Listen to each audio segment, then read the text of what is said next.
So they're gonna try to take it out.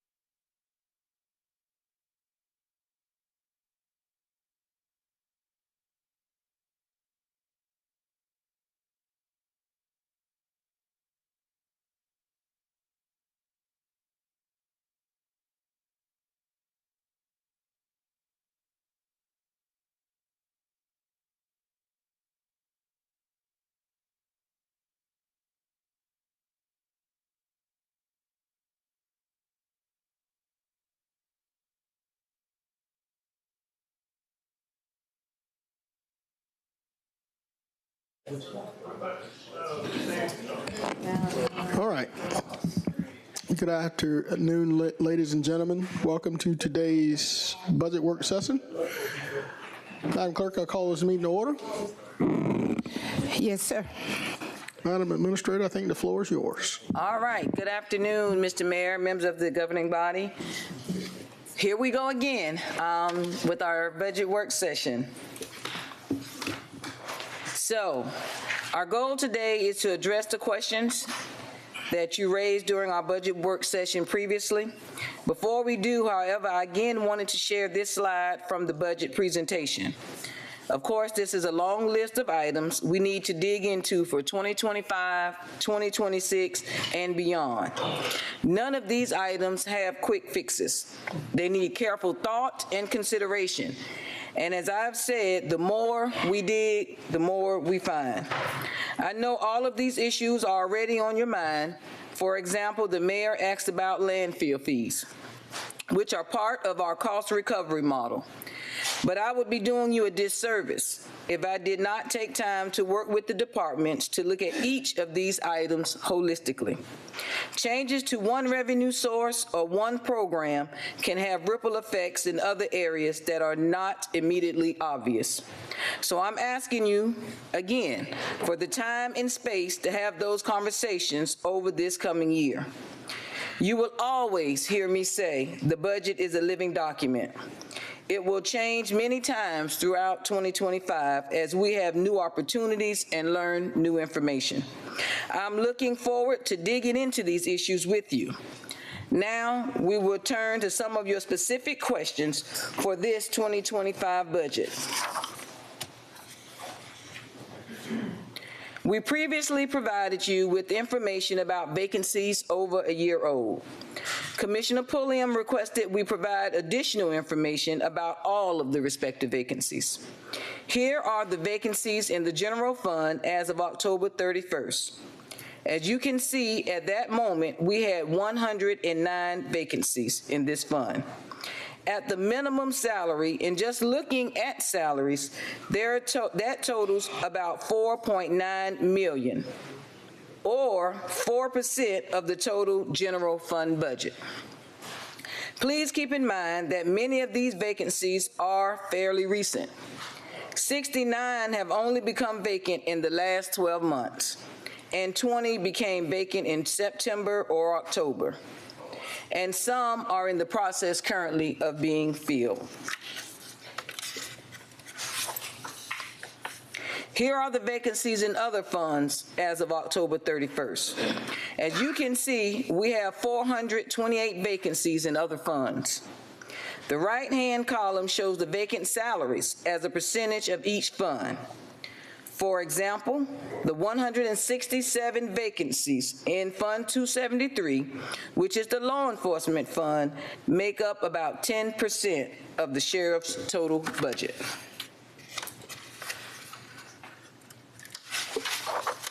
So let's talk about the sheriff's office and criminal justice and the public defender budgets. I have heard you clearly that this is a major priority area for you. And I have 3 things to say about that. First, I previously recommended that we dedicate an HR analyst to looking at their proposed pay plans so that we can bring you a backup proposal by the end of February. Having looked at what all 3 departments have submitted, I still think that is very necessary. For example, we need to make sure that we avoid creating inequities between the public defender and the district attorney staff. I would like you to know I have spoken with both of those representatives.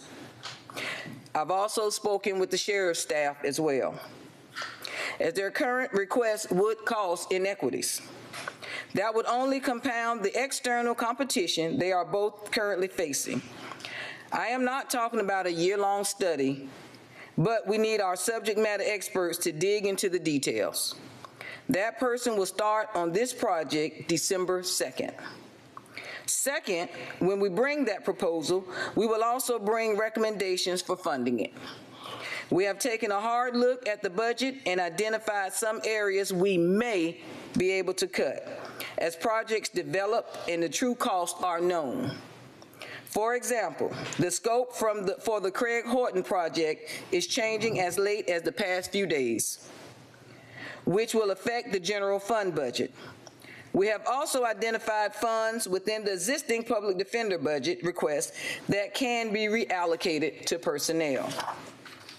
And that is all to come before you. But third, I'm still cautioning you against simply writing a check for these entities without more review. I just wanted to remind you of what has happened in our last few budgets in regards to our sheriff's office. If you look at the slide, in 2021, they had 153 vacancies. $3.2 million was provided in 2022, and the vacancies went to 145 at year end. In 2023, the vacancies were at 201. 2024, this body gave $1.9 million raise package for road patrol and investigators. All other divisions received a 3% COLA along with the rest of the employees. Vacancies through November currently are 167. I'm not saying that they do not need increases. Please don't misunderstand me. I believe that they actually do. As I said before, the sheriff-elect has a great plan. Him and his team have worked very hard and very diligent to bring a proposal that makes sense. The DA and the public defender need a couple of changes to be competitive, and we know that. I agree with them. They need salary changes to be competitive with the market and what other agencies are paying. And I do respect what both of them has presented as well. But I don't think it makes financial sense for us to increase their allocation at this moment. I am confident that we can bring you a good plan in the next few months that we can work together on a path funding it forward.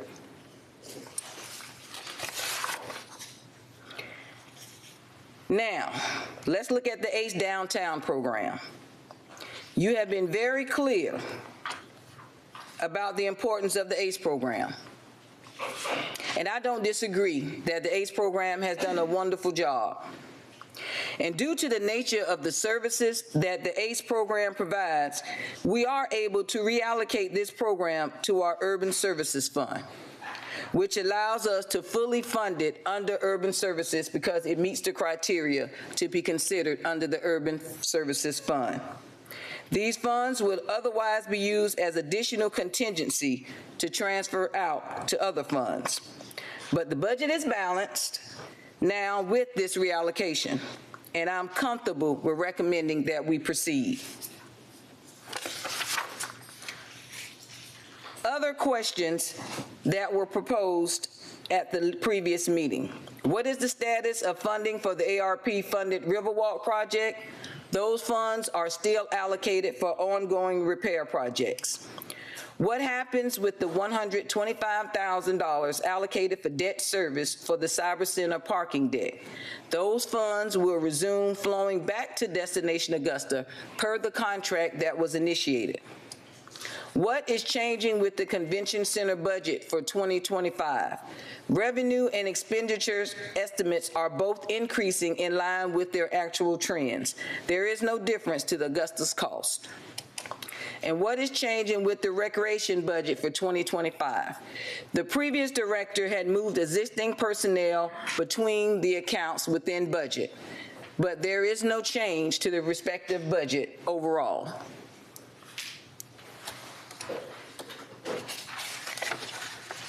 So there it is, commissioners. As I said at the beginning, this budget is a living document, and it will be amended, probably many times over the course of the year, but it's currently balanced with the information we have now.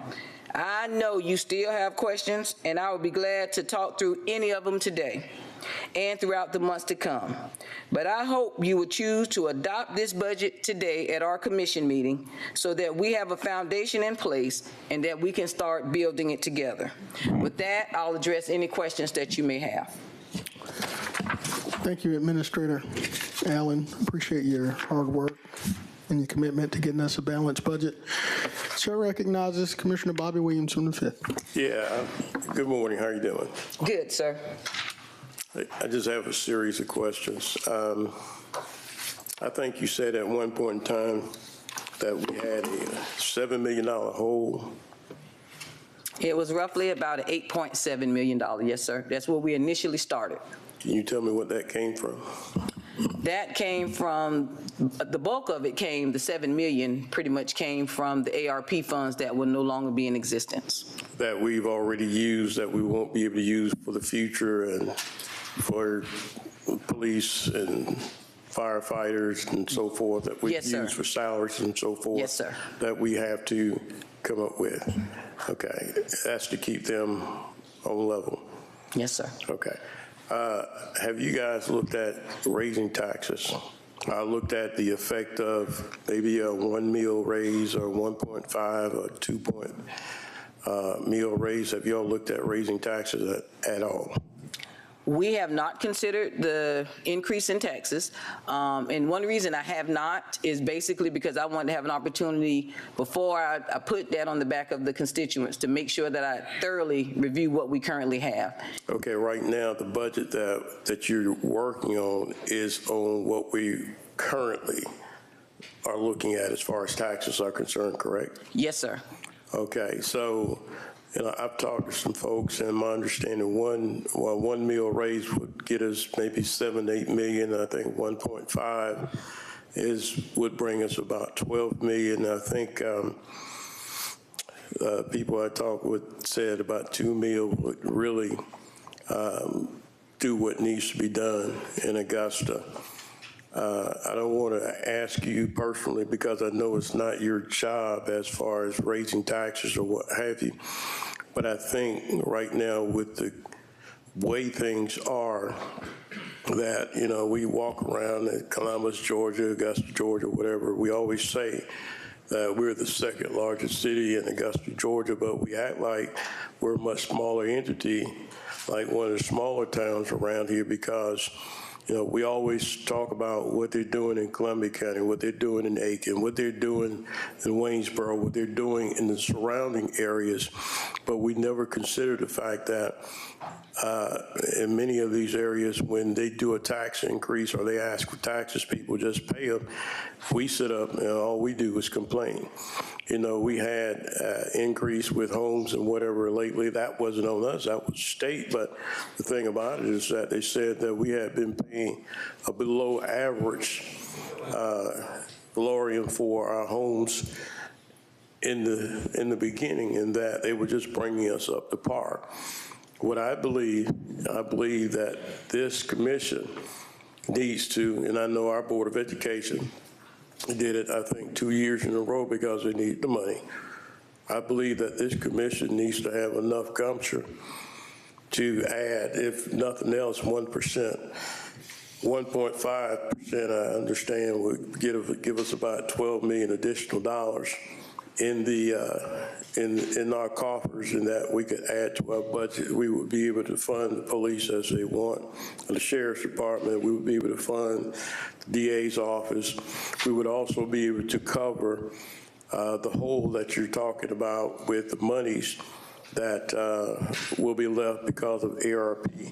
And I agree. Basically, the last 3-4 years, we've done a good job of bringing salaries up as people ask for the salaries, but it was done with borrowed money.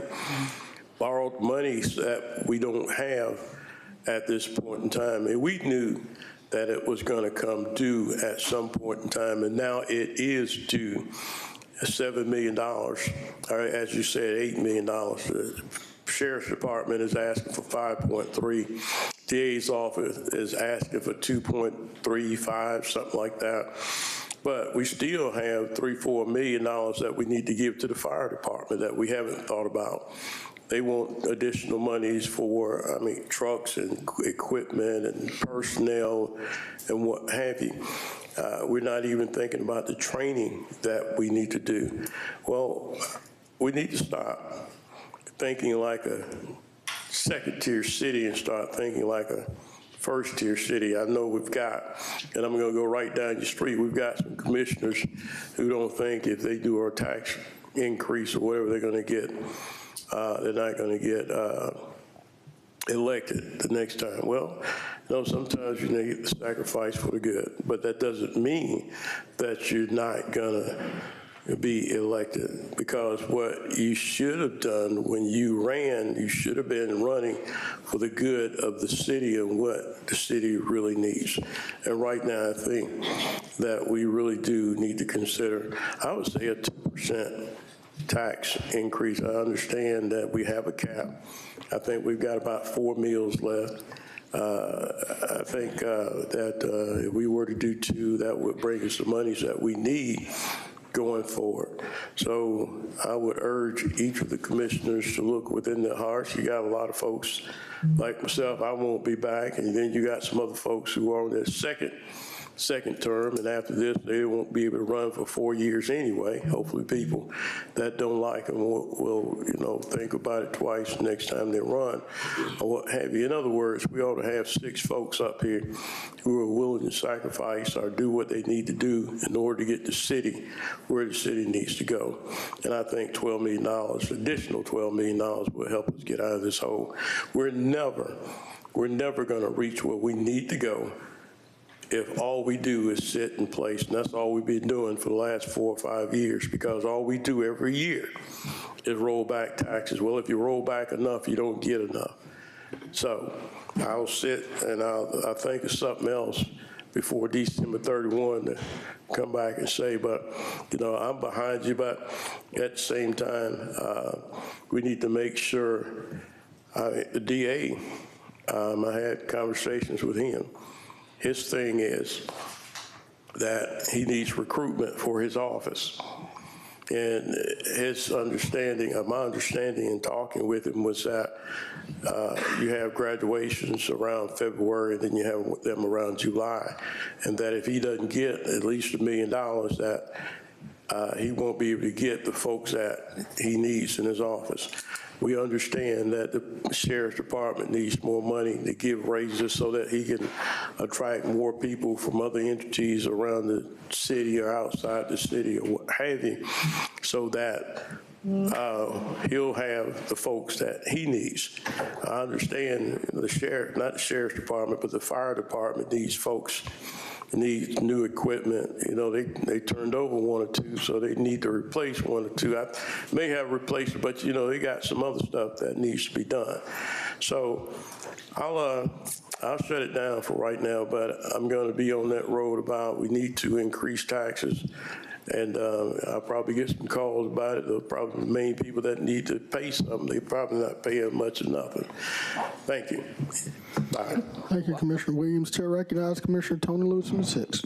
Thank you, Mayor Johnson. Ms. Allen, let me first commend you for bringing us a balanced budget in the amount of time that you've been in your position, in your current position. I'd like to commend you for that great job with the amount of time that you spent on bringing this before us. But I'm in line with the commissioner from the 5th when it comes down to public safety. I don't think that there's a price that we can put on keeping our citizens in Augusta, Richmond County safe. That is via our sheriff department, via our district attorney's office, and even to the public defender, fire department, the whole 9 yards. Commissioner Williams really stole my thunder when it came down to what it was that I wanted to say. But I ditto everything, every comment that he's made. We have to face we're facing some challenges, when it comes down to balancing the budget. Everybody has asked, but we have to do some soul searching to find out where these acts are and what's going to benefit this community as a whole. And I don't think, again, as I've said earlier, that we could put a price on public safety. I don't think we can put a price. And all of those entities work hand in hand. The sheriff can arrest, sheriff's office can arrest, have arrest as many occupants as this jail can hold. But if we don't have a DA's office that is handling the caseloads, dealing with those criminals that are locked up, and then we're going to still be doing the same thing repeatedly over. We're going to be concerned about jail overcrowd, jail population, the increase in number, and so much so to the last thing we really want is for the Justice Department to come in and have to tell us what we need to do by way of making our current jail situation better. So I'm in line with my colleague. You know, sometimes we have to make some hard choices. And if we can't, we've squeezed the turnip and gotten all that we could get out of it, sometimes we have to resort to relying on the citizens by way of a meal increase, a tax increase. As he stated, some may be afraid to do that because of their position, but sometimes we have to run the gamut when it comes down to that. And these are some things that needs to happen. We can't wait until February. He's already alluded to the fact that in the DA's office, you know, recruitment is a major factor when it comes down to trying to get people to work that are just passing the bar, you know, graduating, passing the bar, and those things. You can't wait. I understand you say we can have some more in-depth discussions once we do get an analyst to look over things in February. We can probably, but what can we do before February? There's something that, if we can do it in February, Administrator Allen, I feel like there's something that we can do here in November as well. So again, not to put the burden on you and your staff again, I want to commend you for the job that you've done, but we've got to look deeper and we've got to be able to fund these entities, Sheriff Department, DA, Public Defender, and the Fire Department. We've got to be able to do it some way, somehow. Thank you. Thank you, Mr. Mayor. Thank you. Thank you, Commissioner Lewis. Chair recognizes Commissioner Jordan Johnson from the first. Thank you, Mr. Mayor. I have a couple of questions, Ms. Allen. First, thank you for what you've been able to bring to us so far. You mentioned in previous presentations and even in certain conversations that we can find money from other places, but it will cut services. Can you kind of expand on what type of services we're talking about potentially cutting? We would have to actually look at the respective department by department and look at the services that they're providing if we're talking about doing any type of reduction. Keeping in mind that the general fund is $206 million. And when you look at that, the other portion of the budget is the other funds that really cannot be modified, the bond debt and all of those services that we have. That makes up over $800 million. So we're looking at the total of $1.4 billion of a budget. But when you look at the things that really are under the authority of the governing body, when you make those reductions, you're looking at going into respective departments and whether you're cutting personnel, whether you're cutting the respective services. It depends on what you're looking at reducing in that department. I remember last year when we had our budget conversation, the comment was made that we're going to have some tough decisions and everybody needs to feel it.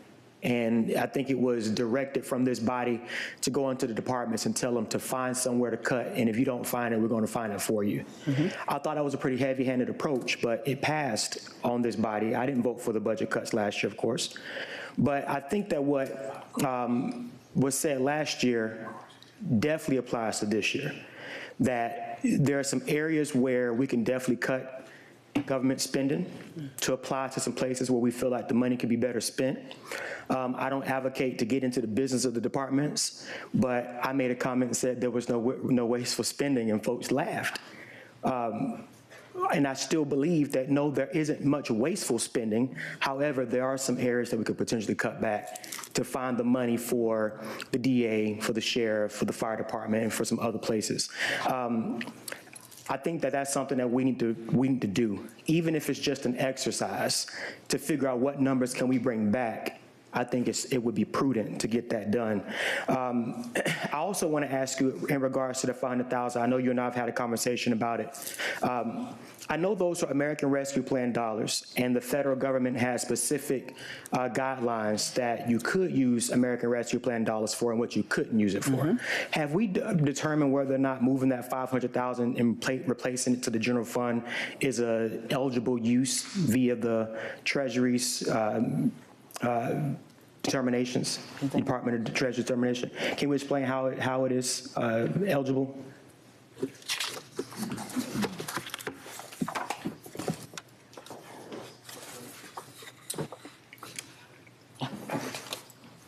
Because I know that it says that you can't take the money and put it into certain funds, you can't put it into reserves, you can't do certain things with it. So how does this fit? Good afternoon, sir. Yes, the funding, the allocation would be for revenue replacement for the general fund, which is a broad category, which allows us to move those funds around. The original allocation for the blight was also considered revenue replacement. So it's not a specific project that was adopted, listed under the federal guidelines, is under revenue replacement. So what would the 500,000 be used for? Do we have an idea yet?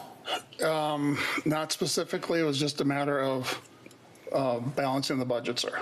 Okay. I have a concern there because if we move this money and the federal government comes in and does an audit of those dollars and is determined that we have used them incorrectly, we would have to pay that money back. And I know that we can't use them to prevent cuts and things like that. So I would be cautious in saying that if we take those dollars and use them for any purpose other than what that legislation called for, we could be held responsible for that. That's correct, and we're not using, that would violate any of the federal guidelines, sir. So are we talking about just, so you're saying revenue replacement? Yes, sir. And the order specifically says that we can't use it for lost revenue. There is a specific calculation that we use for, that can calculate revenue replacement, and we're following those guidelines. Does legal have have an opinion on that before we move forward? I think prior general counsel has opined on that, and our auditors have reviewed that and are fine with it. Can I get Mr. Plunkett to weigh in on this? Our position is basically that the auditor has reviewed this and it's an appropriate methodology, so I think we're okay. Okay, I just want to make sure that we know what's at risk if in fact we come back and realize that we use those dollars for purposes that aren't eligible under that legislation. Understood. And if a bill came to the city, that no one will be surprised that that bill is slapped our desk. All right. Agreed.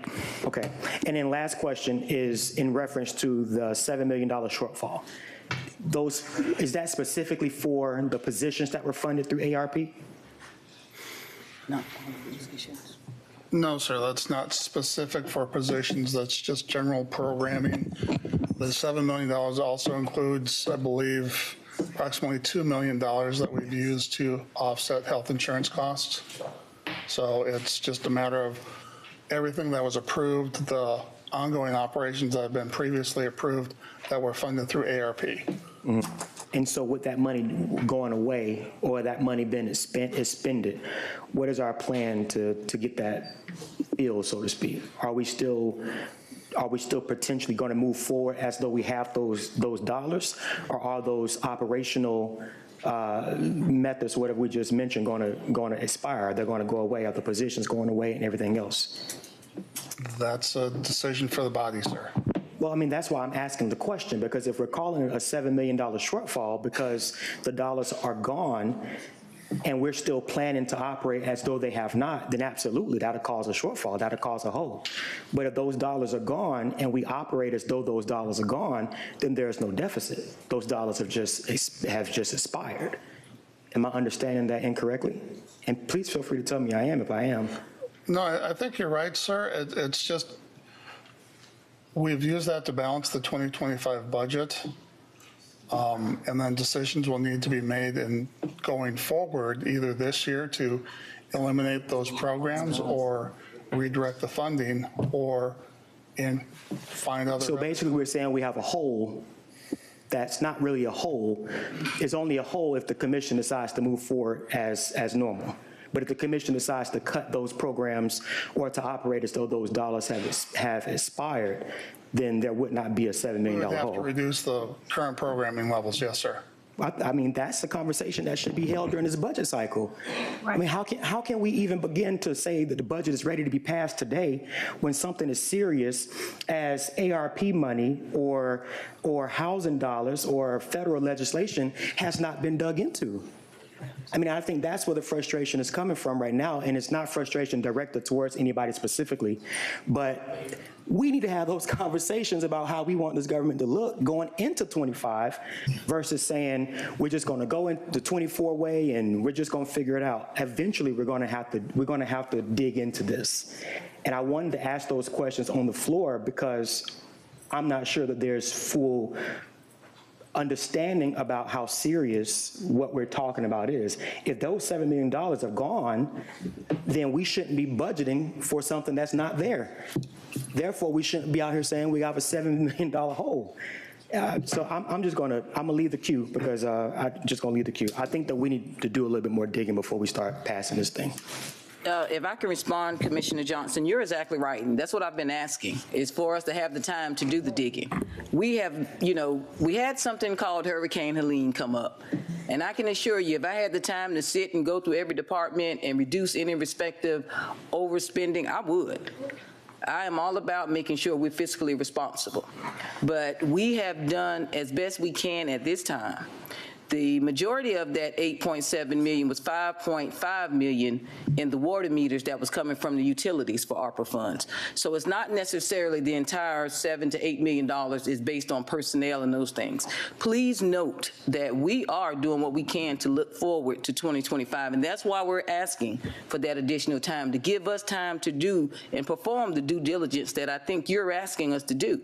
But not approving this budget today and putting it to next week is still not going to bring us the $7 to $10 million that people are requesting. Let me ask you this, Ms. Allen, as a follow-up. Why not? What additional efforts would we need between yourself, the finance department, and our departments to come together to decide where? Last year, when we had these 1% budget cuts, it was said on the floor to go find the money, and a week or two later, the money magically appeared.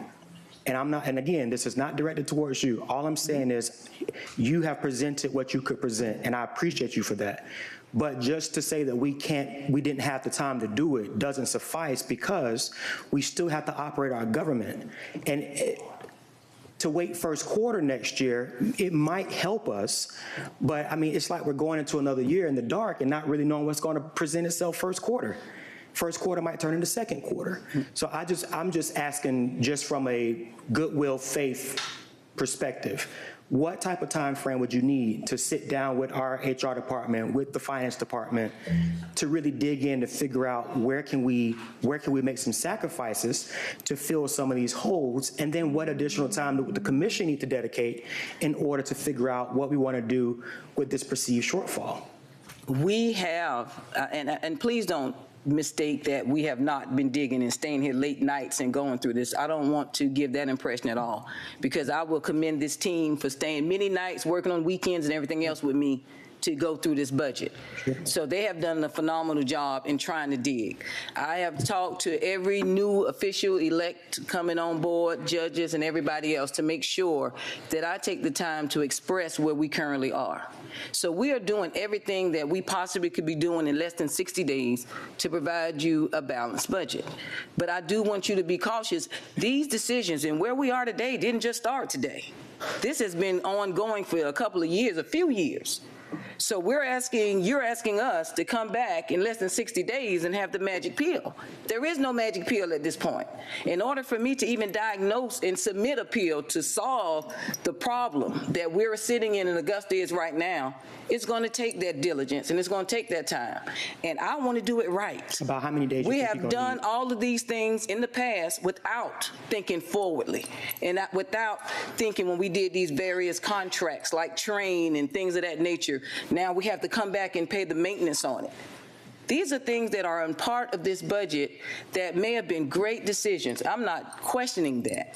But what I am saying is give us the necessary time. I ask to come back by the end of February with something that hopefully can be palatable for you to digest. That's all I've asked, and that's all I've asked any of the elected officials that are coming on board, is to give us the time to do that properly.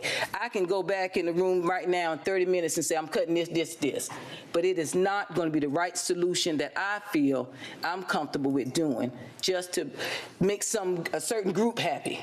You need to make all the employees happy. Everybody needs to be considered, not just a certain group that are on board. We need to make sure all our employees are taken care of. And I want to do that. And I want to make sure that if there are any expenditures that are out of line, that I bring that back to you and say, you know what, we need to reduce this because we're not getting our bang for the buck. I want our citizens to get their bang for the buck. They deserve to get that. But I have to have the time to be able to bring that back to you.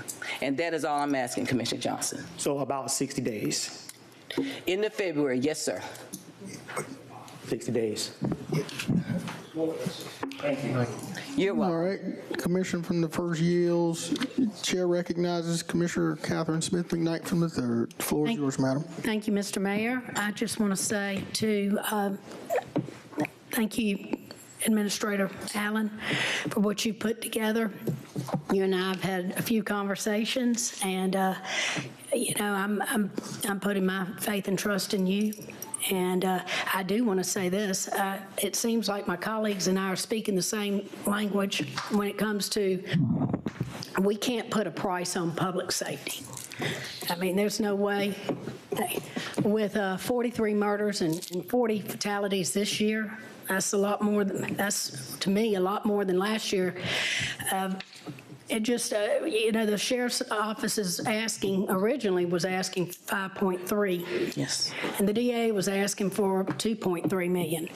And I've talked to, both, and both are willing to work with, sheriff's office willing to work with 3.1 million and DA 1.1 million. And I want to support the fire department too as well. They're right there with them.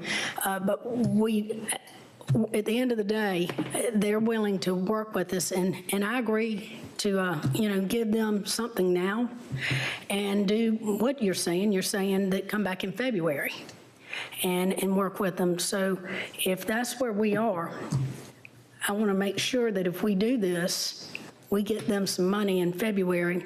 And if it means pulling some unused positions, money from other positions unused, then we might have to do that in order to help them out. But that's where I am, and I appreciate what you've done so far for us. But I want to do something for public safety and for all departments. Thank you. You're welcome. Thank you, Commissioner McKnight. Chair recognizes Commissioner Francine Scott from Menai. Thank you, Mayor Johnson. Thank you, Administrator Allen. You know where I'm coming. I know. Okay, so my colleagues have already talked about criminal justice. We have to. There's no ifs, ands, about, and as soon as possible. I don't know about 60 days. I'm still not committed to the 60 days. I think we need to do it as soon as possible. I was reading the other day, and I was telling some of the sheriff-elect staff as we was coming in on TV or something, I was looking at the jail issue in Atlanta. And then being at the last jail population meeting. We got some problems, and if we don't fix the problems by increasing the sheriff budget, increasing the DAs and the public defenders, we're going to be in the news just like they are right now. So we need to do something. I'm not saying by no means as I'm agreeing to 60 days. I think we need to go back and crunch some numbers like now and come back with some monies and not let that be just flat. Additionally, you said something about train, and you was making, I think, an example. You said something about the train maintenance. Yes, ma'am. So our maintenance for train for 2025 is 912,000 or so. Is what? About estimated 912,000. Okay.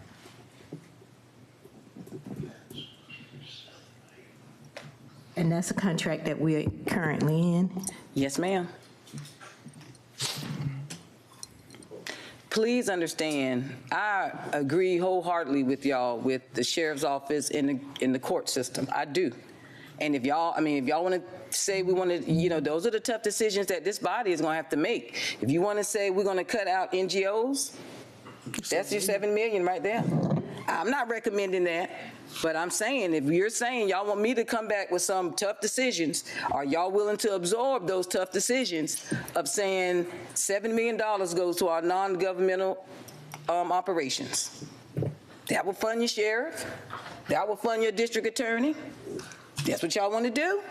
That would be the question for the governing body.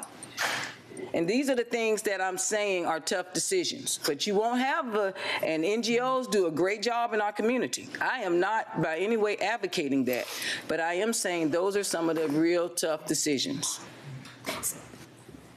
Ms. Allen, okay. No, I'm not advocating that at all. The train contract, we signed, when was that contract signed? That was signed, Ron, are you here? 2019. 2019.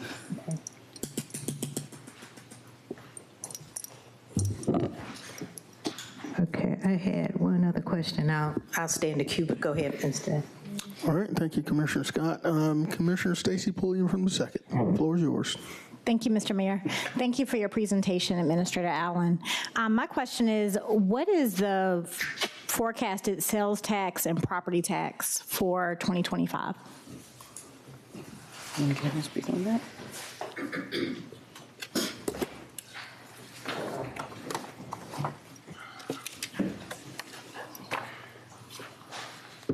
Ad valorem taxes are projected at our conservative 3% rate of increase.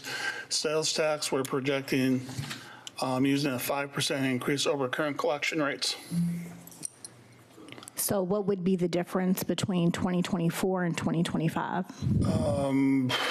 A dollar amount, please. Can I get back to you on that? I don't have those right off the top of my head. Okay, all right. So that's a necessary number, because as we, and not directed to you, Mr. Tim, but Administrator Allen, as we are looking at this budget, those account for a large chunk of where our revenue comes from.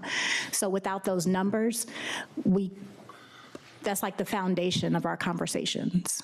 So that is extremely important. Yes. And those were forecasted those numbers were forecasted for this budget. But yes, I'll make sure that we get that information to you. Okay. And so after we have that information, yes, we need that so that we can see where we're going in 2025. But also, I do echo a lot of my colleagues' sentiments in that public safety is of the utmost importance in all of Augusta. As I look at the area that I represent, my constituents cry about it very loudly. And so in that, 60 days is not a go for me either. We need to get the DA, the public defender, and the sheriff's office. We need to sit down and really, really dig into that and not take it 60 days. The train contract, the 2019, when it was signed, and I believe this is on the agenda, so I'm not going to dig too much into that right now. I'll go back to that later. Thank you very much. You're welcome. All right, thank you, Commissioner Pulliam. Colleagues, I'm going to circle back as Commissioner Scott had a follow-up when she had the floor. Commissioner Scott? Yes. Ms. Allen, where did you find the money for the ACE program? And I am a big supporter of ACE. Where did you find? That came from the urban services because it fits the criteria for urban services. There are only certain items that can fall under the urban services. And so it fit a criteria of urban services.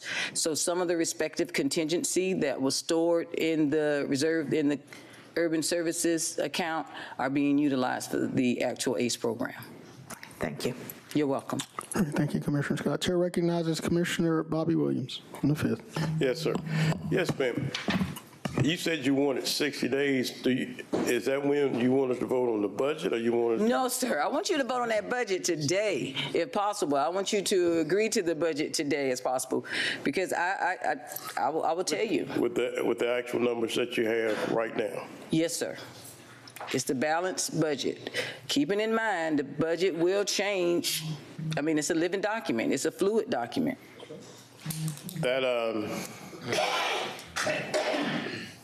That's without changes to the DA, without changes to the police department. Right now, you're asking for just a flat budget for both of them? Flat budget, yes, sir. And allowing me the time to bring back the proposal. The person starts December 2nd. It may not be the end of February, but I'm at least asking for that time. Well, I believe the conversation that I had with the DA, he said his biggest thing is recruitment and that he needs money by December. I think the district attorney has about 5 positions available, if I'm not mistaken. He also, by bringing those in, and I'm not trying to speak on his behalf, but based on the conversations I've had with him, he's also going to look for the respective changes to the people that are on board as well. I would like to do it comprehensively as opposed to just doing some. Well, just in conversation, he's saying that if he doesn't get them in December, he loses them for the entire year, basically. So it wouldn't be able to bring anybody in. And like Commissioner, I think it was Commissioner Scott, I don't remember exactly, you know, you can arrest all the people you want, but they sit in jail if they don't have a court date, a court case or something or whatever. Yeah. And so that goes to the entire judicial situation that we have. So I hate to put you in this predicament, but I think we need some results today we need some changes to what we're doing today. They got to have the money. They got to have the money. I think, I don't know if we need to do a recess and let you go back and get on the calculator or something and come back and maybe have a conversation call the DA and have a conversation what can he really do to get his folks in December. But I think he really needs his people, the DA does. I know the sheriff department needs their folks also. And I think I want to leave out the fire department. They need their trucks or whatever also. But I think right now, today, I think the DA really needs his folks in December. I think if we could get his folks in December, whatever the cost is, minus whatever he can wait for until February, might be something that's doable. I don't know. I think he asked for $2.3 million. If we could find him $1 million, if we can find him $700,000 or what have you today to make things work, I think that would go better with voting for the budget today. I do want to ask Mr. Is it Schrader? Him a question, if I may. Yes, sir. All right. Getting back to, and I know I'm going to be in the news and everything else because I'm the one that's pushing the tax increase, but we need it. That's fine. Cities this size of Augusta, around Atlanta, Columbus, Savannah, what have you. How do we compare when it comes to taxes? How do we compare? Are we on the upper end? We're in the middle? Are we on the lower end? Where are we? I'd have to get that information for you, sir. And you also have to look at what services are provided within the general fund, because that varies by location, but we can get that for you. Okay, but just in general, what is our tax rate right now? 6.6-ish mils. Okay, and I think we got about 4 more mills that we can go, correct? Correct. All right. I think in conversation that I've had with people, 1.5 mil will bring us approximately 12 million to 14, 15 million dollars additionally in our budget, correct? It'd be approximately 12 million, yes, sir. So that would help us to cover our downfalls, our hole in our fire department and, our sheriff's department and. Yeah, I mean, the fire department is a separate mill rate. It wouldn't be under the general fund mill rates. Okay, but it would cover the sheriff's department and what we want from the DA, correct? Yes, sir. Okay. 6 point, what mil? 6.654, something in there. Which doesn't seem to be much, really. And I know a lot of people complained about what happened with the homes and what have you, and the tax increases with that, but the state came in, basically said we were underpaying for years anyway. Tax increase. Mistaken. Yeah, that's what I'm saying. What happened with that was that you had an increase due to us being underpaying for years anyway. And I've been on the commission 6 years, going on maybe 7 years. Every year, we've had a rollback. So if you have a rollback every year, then you're going to create some deficits at some point in time. So at some point, you're going to need a raise to keep people afloat, keep your DA afloat, keep your fire department afloat, keep your sheriff's department afloat. And the thing that I hear from people all the time is that I pay my taxes. Well, you may have to pay a little bit more. And I'm hoping, and I've said this before, and the thing, let me say this. What you're probably going to have to pay in an increase, you probably go and spend at McDonald's and be done with 2 or 3 hamburgers or what have you. So, but if it's an increase, we got something to say. We don't care about what have you. So I'm hoping that as a commission that we can find some gumpture and some get up and go and some guts to do what we need to do as a commission. Thank you. Thank you, Commissioner Williams. Chair recognizes Commissioner Sean Frannon from the 7th. What you about to say? What am I about to say? Go ahead. You don't know what I'm about to say. No, you don't. First off, thank you for bringing this to us. But being real with you, we're not going to be able to count to 6 unless we cut something and have those tough decisions before the end of the year. I don't think, based on what I've been hearing for the last 25 or 30 minutes, that anybody's going to support the budget. Well, let me say that. To get to 6, we're going to have to make some changes, but also going to challenge the colleagues up here that if you're that passionate about sheriffs, DA, and public defenders, then you've got to be ready to cut the NGOs. I think that a tax increase is off the table. I think that we got to get this government in line before we even talk about a tax increase. There's definitely some fluff in this government. I think when you look at the demolition program that is in the engineering department, that's $1 million. Mosquito control, $400,000. Other municipalities don't even do it. We got a lobbyist that we send up to Atlanta for $100,000. Do we need a lobbyist? Probably not. I heard the ARP discussions about those positions were supposed to end. They were not supposed to stay continued. So when Commissioner Johnson brought that up, that's an interesting hole, because all those positions were supposed to be eliminated at the end of the funding. So if they're still here, then that's another conversation we need to have of who it is, why they're still here, why we fill in that gap. My other question is, or statement is, we pay fees back from enterprise funds. Is that at 4.5%? Those franchise. I believe it's the franchise. 5.5%? 5.5 or 6%, sir. Okay, so what does that look like if we increase that fee to make more money in the general fund to fill a little bit of a hole to the general fund?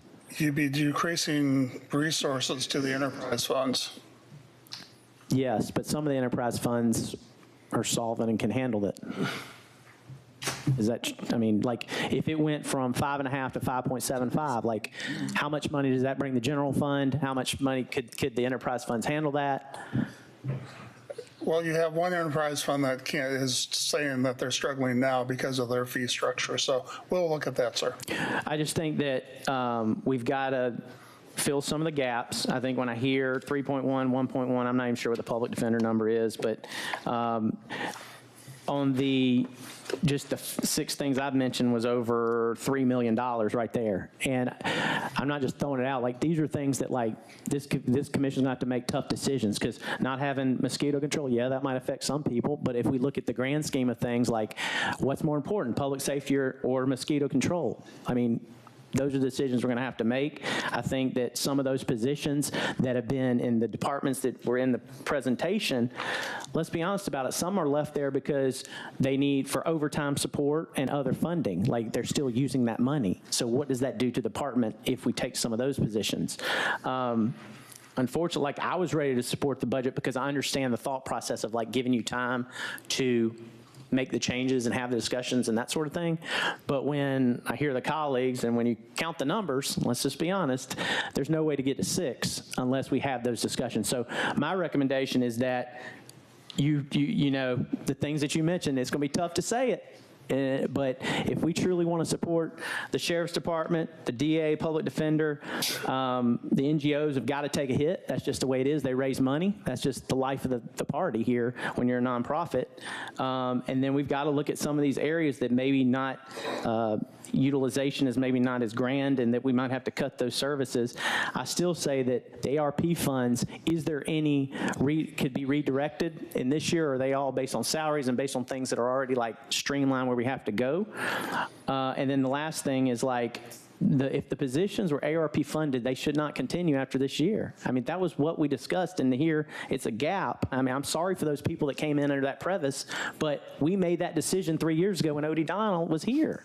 So, I mean, why are we now saying they get to stay? I hate that for them, but it is what it is. So my recommendation is that we put this on the agenda for next Tuesday with updates based on what you think that we can cut, because it's evident we're not going to count to 6 unless we have cuts and moving of money. So thank you, Mr. Mayor. Thank you, Commissioner Franham. I'd like to also include the positions that were funded through grant funding, because as I understand, there's probably a lot of those too, through other grants, to where the grants are no longer available. Probably should include those with ARP funding. So, all right, Commissioner Guilfoyle from the 10th. The floor is yours, sir. Thank you, Mr. Mayor. You know, I've been listening to all my colleagues speak. They spoke about raising the millage rate, property tax up 1, 1.5, 2, whatever it is. But that don't come in effect till 9 months from now. It doesn't do us any good at this moment in time. What the administrator's asking is till February 29th. She's already had a lot of communication, I hope, with the Sheriff's Department. Is your communication with the sheriff-elect as well as the DA? Tell me about that. Express. Both of those agencies are committed, stated to me that they were committed in working with us through this process. I actually spoke to the district attorney as late as yesterday, and I spoke to the sheriff-elect's team today. Okay, and they understand that come the end of February, you going to come back. I even told them it may be before February. The goal is to have the person started on December 2nd working with them, and they probably will be able to do everything. We'll have a recommendation in January. I just said February just to make sure that I didn't overexert what we were looking at. But right. We could probably have it in January. Right. So the general fund that we debating about is $206 million, not the 1.4, 1.5 billion that everybody loves to say for some reason. So we're trying to spread $206 million within all the departments and fulfilling the requests of the sheriff as well as the DA. And I understand that they're both of their needs, but we also got to have a clear understanding it's $206 million. If we're going to find the 5 or the 3 million for the Sheriff's Department and 2 for the DA, each one of us find $500,000 in the budget and express it to the administrator. That'll give her the money needed for the sheriff and the DA. But the low-hanging fruit that we always spoke about in the past was the rec department.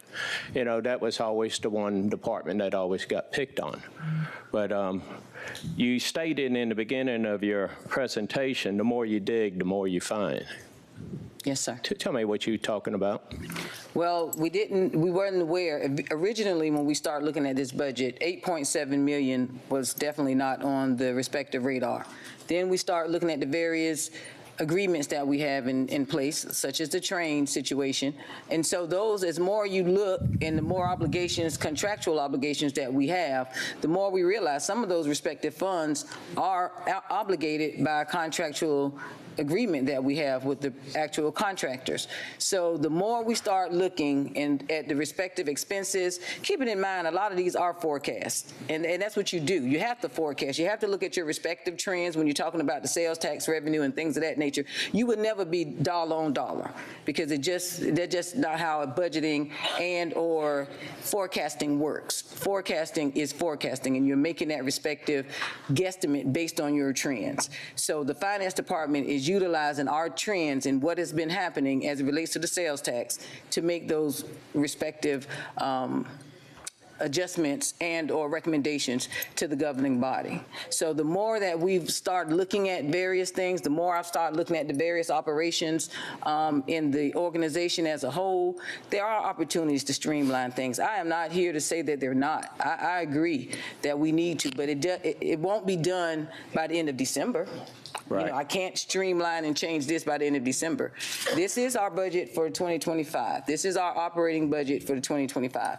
I am just asking for us to, like I said to Commissioner Johnson ad nauseum, he's probably tired of hearing, that we just want that additional time. If you want to say the end of January, you want us to come back. By the time they actually hire somebody, it's January anyway. So give us that time to do a thorough assessment is all I'm asking. I hope I answered your question, Commissioner Gill. That's right. And as far as the budget for everybody, come January 1st, the new budget starts. Each department, let's say the Sheriff's Department, they get their money up front. How they want to spend it, they can spend it however they want, as well as the DA, as he has some vacant positions. He could actually sacrifice one to bring in the people that he needs. And we can clear that up as we get that process and get those funds allocated. We can reconcile that.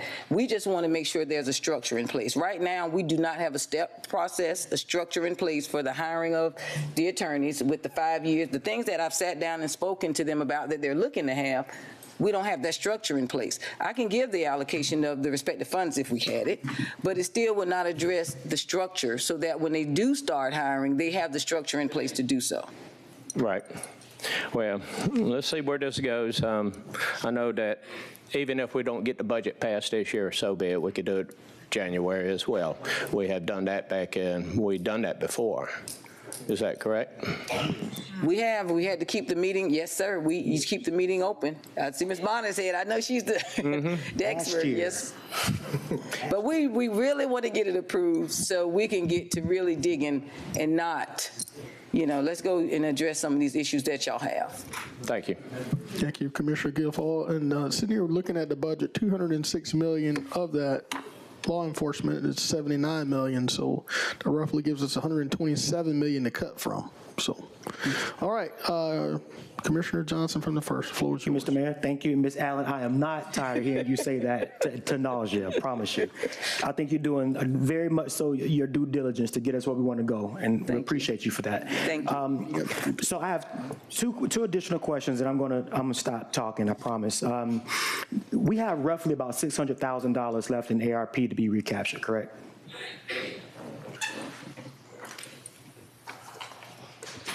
Is it not 600,000? I think that's what we said last time, or more than that. That has been allocated to the 2025 budget. So those recapture funds have been reallocated? Yes. Okay, all right. Now, last question. We said that if we wanted to go ahead and make these decisions, we could cut the NGOs, but I haven't heard anyone talk about cutting contracts. I know that everybody there's got to be some fluff somewhere in these contracts. No renegotiations, no cuts on, like Commissioner Franham said, the mosquito control, all these other places. He asked about a fund if we had been looked into. Tim said he would look into it, which means it hadn't been looked into. Like all these change orders that come before the commission every week, that doesn't go into contract negotiation and contracting? I don't disagree with you. Okay. But the contracts are legal, and I think our law department can chime in. Those are legal obligations.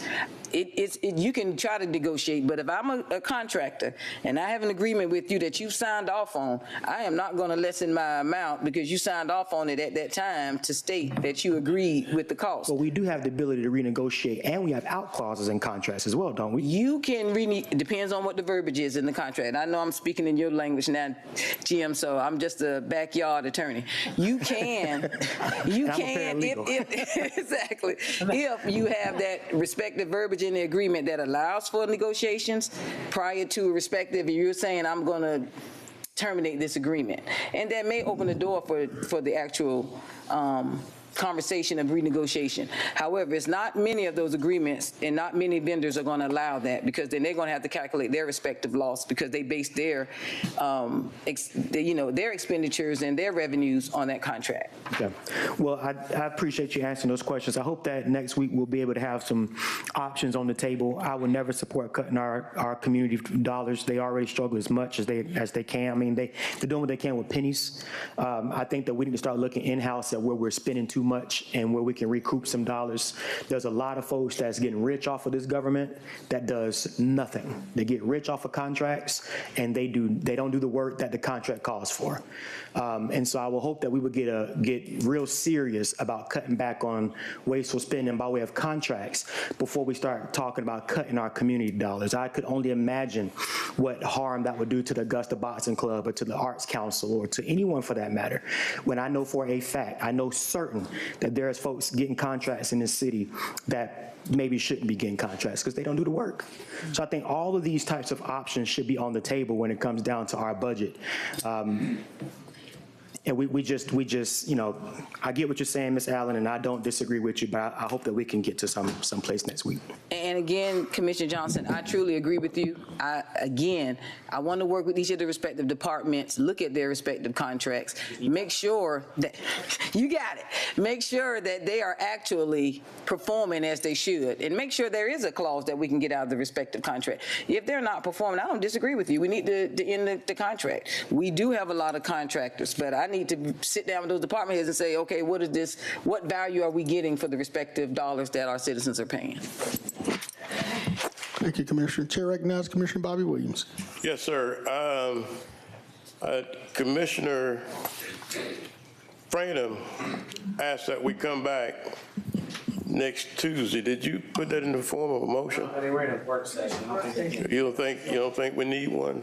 No, I didn't say that. I said work session. Yeah, I'm just saying. But I think we need to come back next Tuesday. Okay. I'm like Commissioner Franum said, we're probably not going to get to 6 today.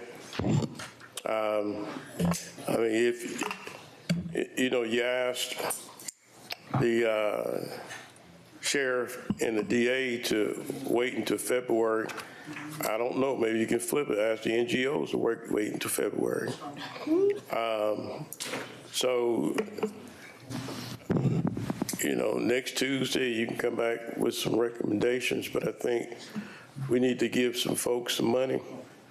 And I think you got a number of commissioners that do want to make sure that the DA gets their people. I think you got some people who really want to see the sheriff get something.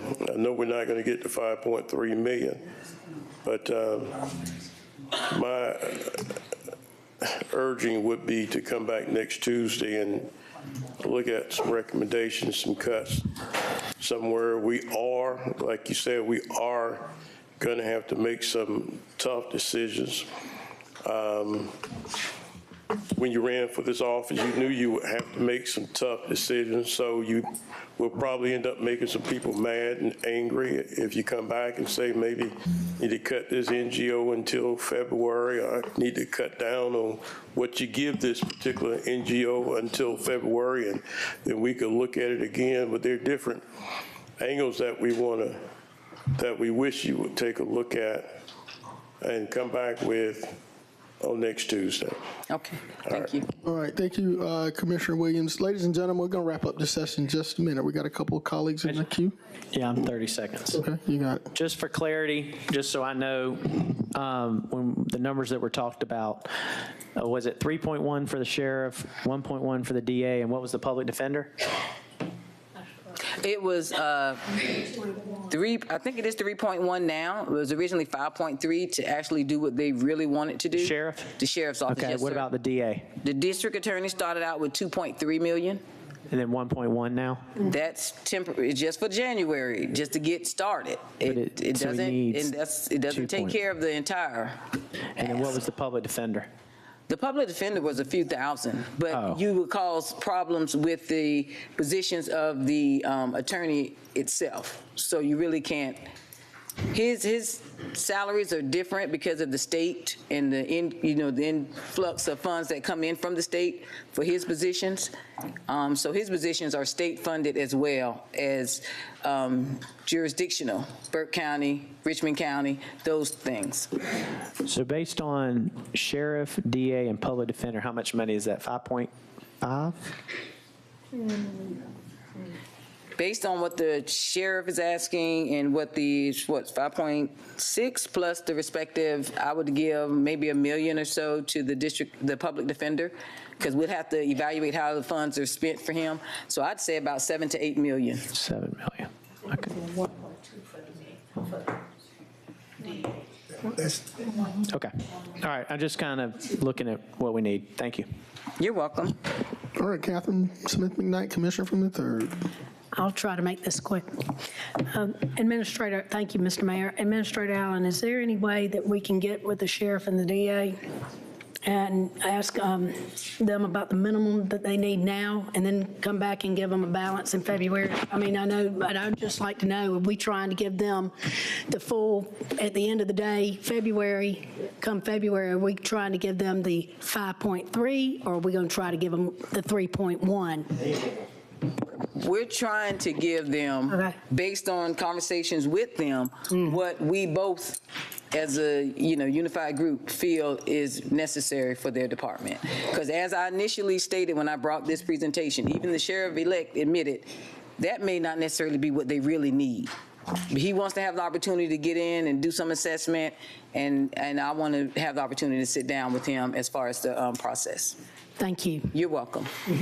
All right, colleagues, I don't see anybody else in the queue. I think the word for today is there's no magic pill to get to where we're going to get. But I assure you we're going to get there. Administrator Allen, thank you so much for your work and your team's work. We look forward to getting there next week. With that being said, seeing no one else in the queue, we're going to adjourn this portion of the meeting. We're going to recess for like 5 minutes to kind of give us a chance to reset for the commission.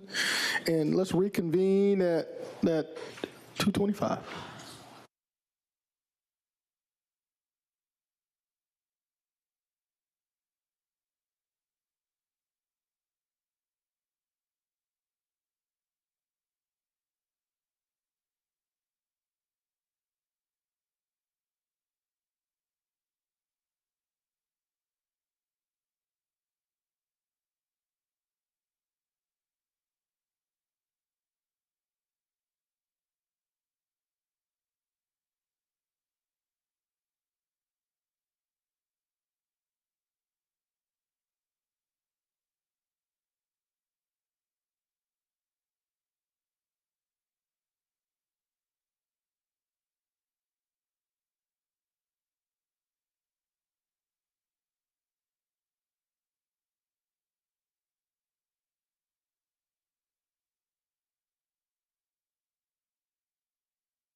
Since you don't go far, sir, we're getting ready to get started. How many we got? 1, 2, 3,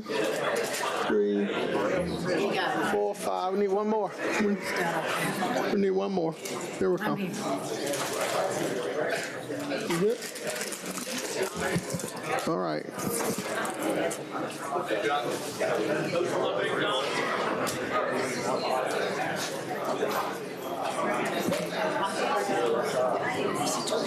One, 2, 3, 4, 5, 6, and that's a quorum. I think we have a quorum established. Madam Clerk, ladies and gentlemen, thank y'all for being here today. I call this commission meeting to order.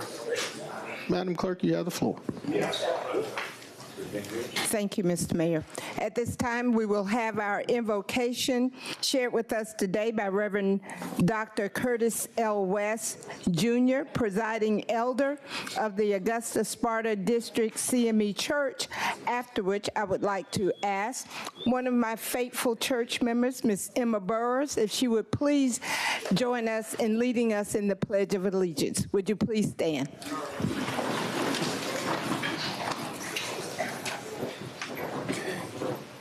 I greet each of you in the name of our Lord and Savior Jesus Christ. Let us pray. Gracious and loving God, we are so honored to be here today. We're blessed by your grace and your goodness. We're tremendously thankful for the opportunity to be a blessing to your people. Thank you for the city of Augusta.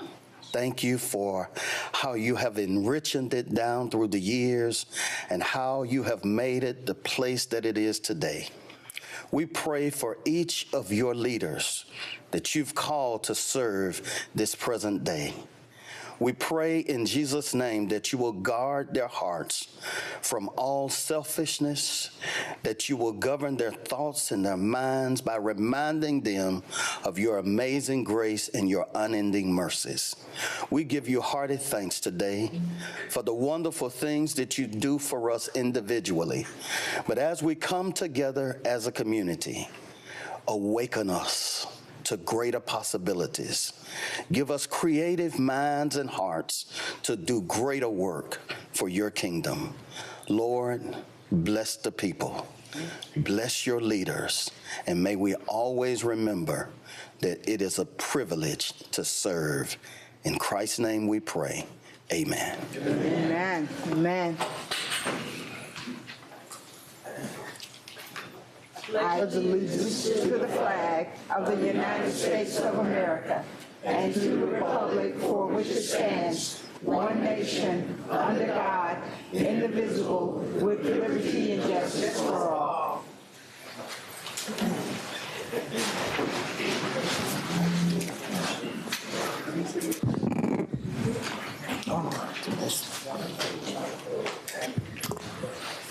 Reverend, will you please stand?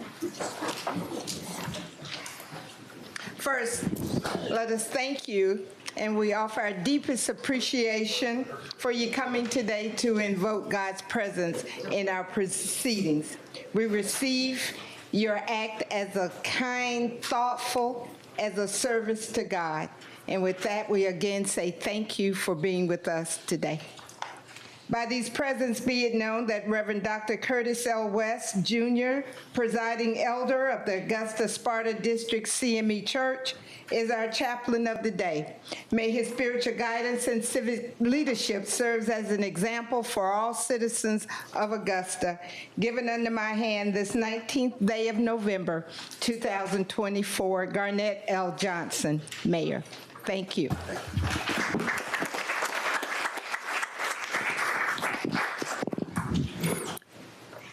Reverend Dr. West, thank you so much for being here today.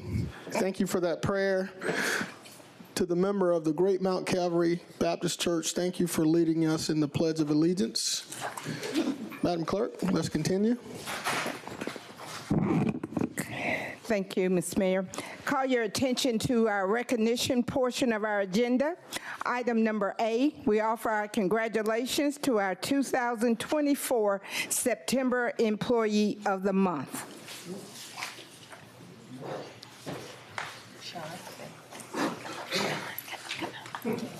Mr. Sean Moore? Okay. The Employee Recognition Committee has selected Sean Moore as the September 2024 Employee of the Month for Augusta, Georgia. Mr. Moore works for the Augusta Tax Assessor's Office, where he has been employed for 7 years. Mr. Moore currently serves as a commercial property appraiser. Mr. Moore's knowledge and attention to details are a true asset to the department and the commercial property appraisal team. He exemplifies service and teamwork for guiding both co-workers, taxpayers on the complexities of commercial property appraisals, which requires constant self-education and market research. He has made a significant contributions in our department by spearheading the annual valuation of multi-family properties for the Commercial Property Digest. His research and data gatherings are extensive, and his efforts have gone a long way to ensure accuracy and uniformity in values for a large portion of the county's tax digest. Sean has created a process that goes beyond just getting the work done, and our office is grateful for his contributions. And based on this nomination and Sean's outstanding service, the Employee Recognition Committee would appreciate you in joining us in recognizing him as the September 2024 Employee of the Month. Congratulations.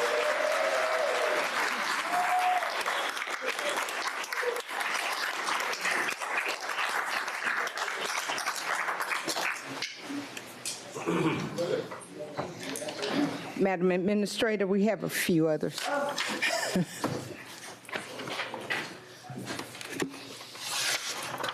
At this time, we would like to offer our congratulations to the 2024 October Years of Service 25 to 50-year recipients, and our HR Director, Ms. Anita Rooker, would do those recognition. Good afternoon, Mayor Johnson, Commissioners, and Administrator Allen.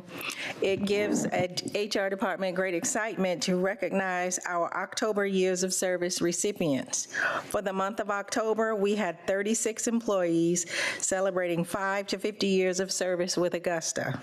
This afternoon, we'd like to recognize our 25 to 50 years of service recipients. For the month of October, the total years of service and institutional knowledge being celebrated this afternoon is 525 years. Yes. So when I call your names, please come forward. Matthew Kelly, Utilities, 25 years.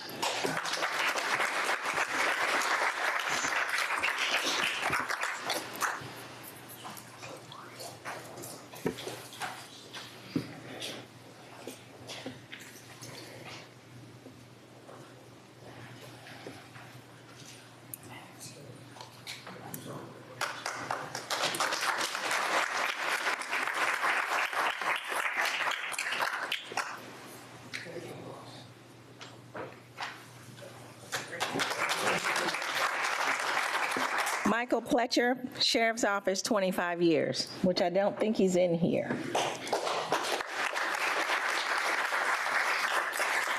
Connie Blackwell, Tax Assessor's Office, 30 years.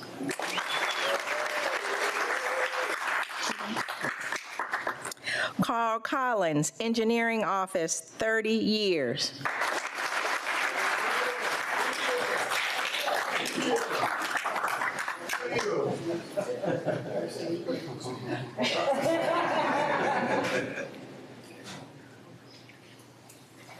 Right there. Michael Hopkins, Utilities, 40 years.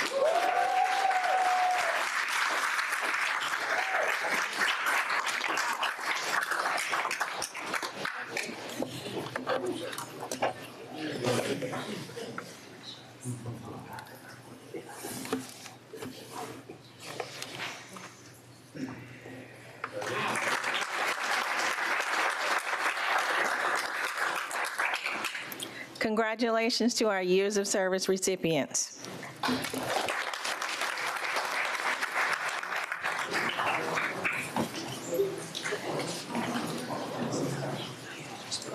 Fountain wasn't covered up. I made sure it was covered up because the city had already put a water boil on the water.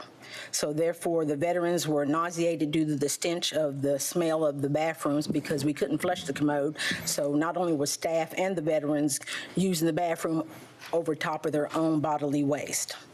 So they apologized for going to the bathroom, but I told them, if you must, you have to. And they couldn't wait till they got home. We have patients that are on what we call a CLC, which is a long-term. 1 minute. Yeah, almost there. Okay, a long-term facility where they were fed cold cereal and milk as well as a muffin, and all day long they didn't have any air. The nurse on that floor tells us that they were sleeping in their boxers. They had no air, no fans in the room. The only fan was at the front desk. Okay, to move on, since one. discretion of time, a veteran gave me the number to call Senator John Ossoff because they knew they were in town. John Ossoff got a call actually from me at 1:50 p.m. letting him know what exactly was going on at that time at the VA. And we sure that generated some of the push that the next day they had water, flush commodes when we came into work, and etc. Still had no water to wash our hands. The nurses were still giving injections. There was bottled water passed out on primary care floors to wash their hands. So therefore, just thank you for your time and thank you for listening and just asking for your support to assist. Well, we certainly appreciate you guys being here today. And just note that this body has no jurisdiction or authorization over the federal. We're aware of that. We just want you to be aware. All right. Well, noted. Thank you guys for being here. And we highly encourage you to stay engaged with Senators Ossoff, Warnock, and Congressman Rick Allen, okay? Yes, sir. All right. Thank you guys for being here. Thank you.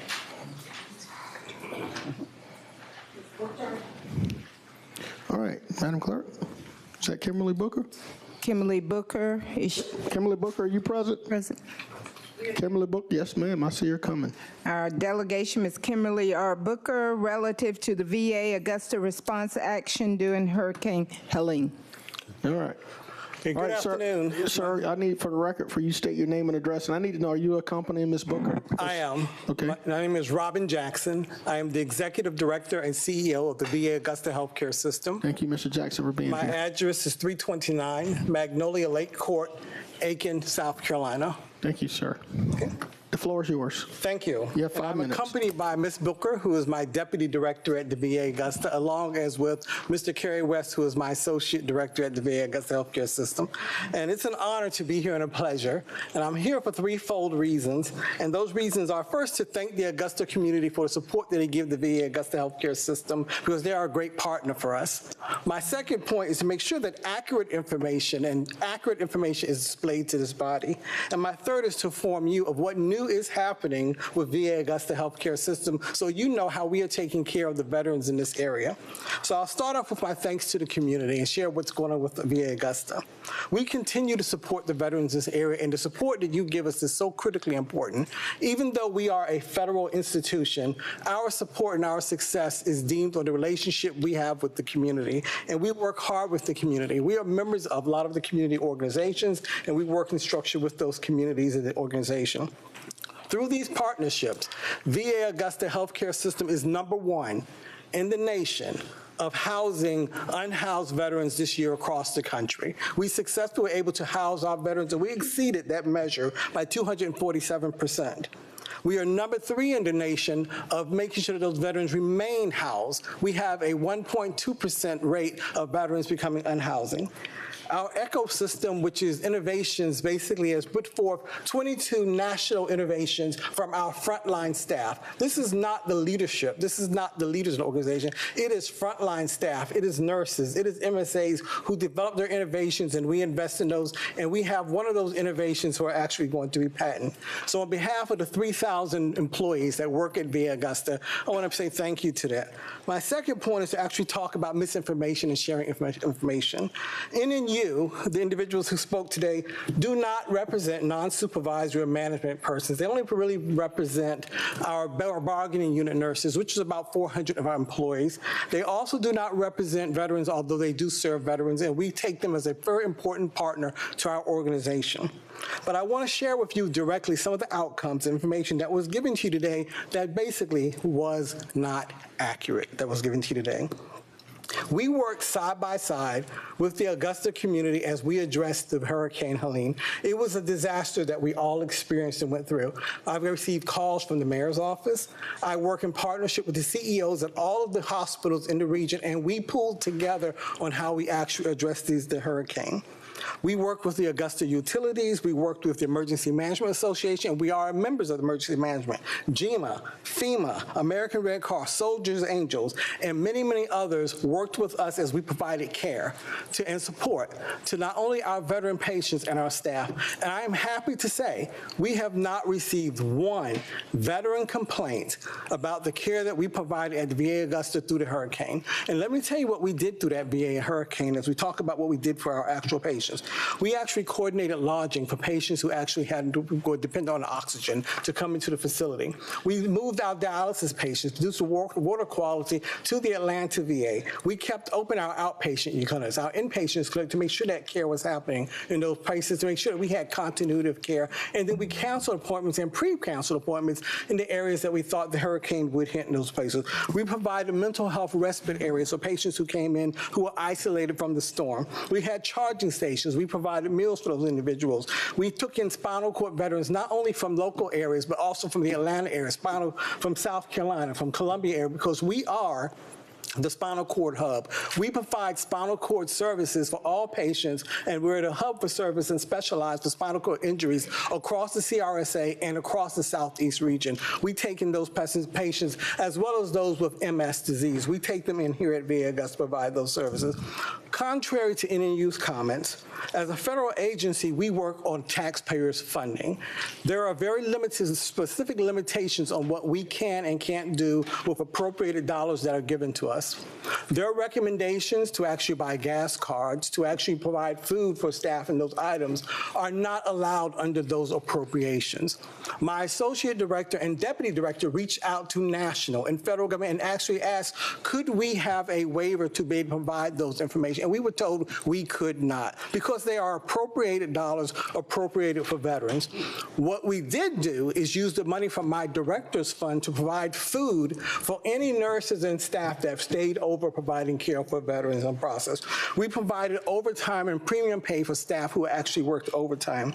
We ensured our canteen operations stayed over, and I funded meals through that operations so staff could get meals. We brought in the regional canteen officer for the region to come in to staff our canteen, and the canteen chief from Charleston to come in and canteen our area, support our area.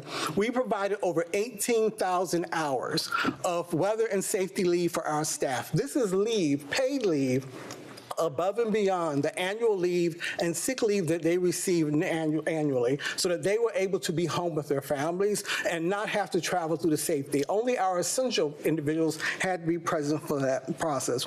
We gave liberal sick leave, liberal annual leave, compensation leave, 1 minute left on the process. The American Red Cross provided water and Gatorade, so did the Soldiers Angels. They also provided tarps that we worked with actually this office, who gave us tarps that we can provide to our staff for homes that were actually damaged. So we worked very hard with the community, and the community supported us to provide areas. In terms of the area of town where they say that they lost water, we followed CDC guidance. The information that they recommended bringing in water stations is not recommended by science. It's not recommended by the CDC. What the CDC does recommend is that you use the water under a boil advisory along with soap and water, and you use hand gel afterwards. Our infectious disease doctors sent that information out to all staff, and we are the only hospital in the region, VA hospital, that allows our staff to have on their telephones where they can access any information or safety information about hurricane response at home or at work. So we take taking care of our employees and our veterans very seriously. So we appreciate our partners in NEU. We welcome them to the table, but of course they have not shared this information with any of the leadership or sought to talk to the leadership about their concerns, but we continue to invite them. But I want to thank this body and thank the community of Augusta, who has been an ardent supporter and a fan for VA Augusta. And right now, we have the highest performance in our quality of care measures, our quality of care outforms in 20 years for VA Augusta healthcare system. And we thank you. We thank you for the care that you provide to our patients, and we thank the community of Augusta. Thank you. Dr. Jackson, thank you so much for being here again. I'll reiterate that this body has no jurisdiction over your hospital, but we certainly appreciate everything that you do. Hey, we appreciate everything that you do for our veterans throughout the community, and we hope that you guys can resolve this among yourselves, okay? All right, thank you guys for being here. Bye-bye. All right. All right, ladies and gentlemen, if you guys, we're going to give y'all just a second to exit.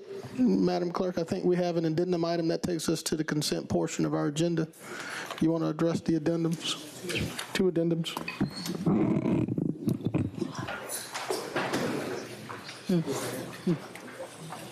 You can put on.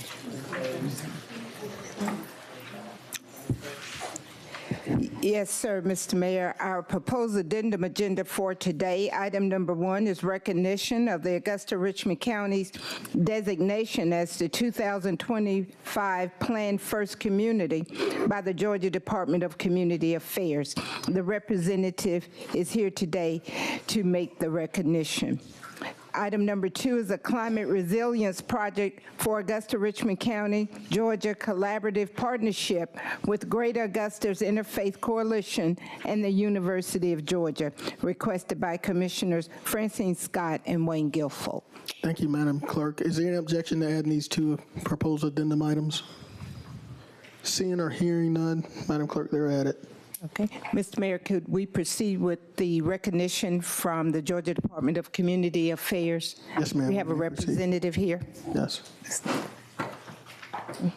Hello, sir. Thank you for being here. Ms. Carla Delaney, are you in the chamber? Will you please approach?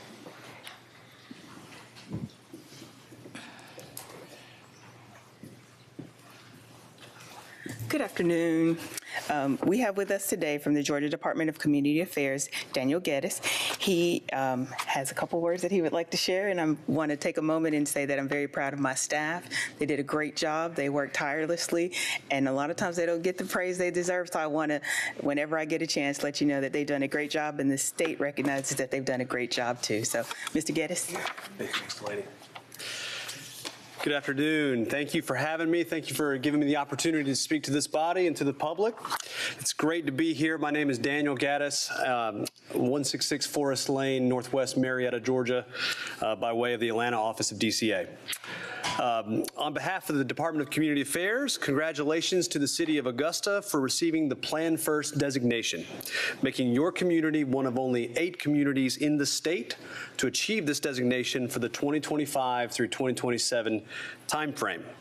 This application period was particularly competitive as we received 20 applications with over 60 local governments across the state checking their eligibility. This Plan First designation will last for 3 years and recognizes the hard work of successful comprehensive plan implementation and acknowledges your community's commitment to identifying opportunities and setting goals to move your community forward. Since the Plan First program's inception back in 2015, DCA established a way of highlighting exemplary communities' work on implementing their comp plan while effectively engaging their public. For those that do not know, a comprehensive plan is a guiding long-range document that communities use to ensure that future development will occur where, when, and how the community and the local government wants. As a Plan First designee, benefits are available to your community in the form of several financial incentives to help your community further meet its goals of improving housing, infrastructure, and economic development. Some examples of these benefits include a reduced interest rate on certain Georgia Environmental Financing Authority, or GEFA loans. This benefit has helped some Plan First communities save over $300,000 on GEFA loans in the past. Additionally, you now have access to 3 bonus points on CHIP applications. CHIP stands for the Community Home Investment Program, which is a federally funded program that provides funds to city governments, public housing authorities, and nonprofits to rehab owner-occupied homes and to build and renovate affordable single-family homes for sale. Additionally, this is a new incentive for Plan First communities. You now have access to 3 bonus points on LIHTC applications, housing tax credit applications, with an approved revitalization plan. For those that do not know, LIHTC is a long-running HUD program that's administered by the state of Georgia for this area, and these applications come down to fractions of a point. So now you have the ability to access 3 bonus points. The application to become a Plan First community is stringent, and the reviewers hold these communities to a very high standard. All applications are reviewed by an internal DCA team and are also reviewed by other applicant communities around the state.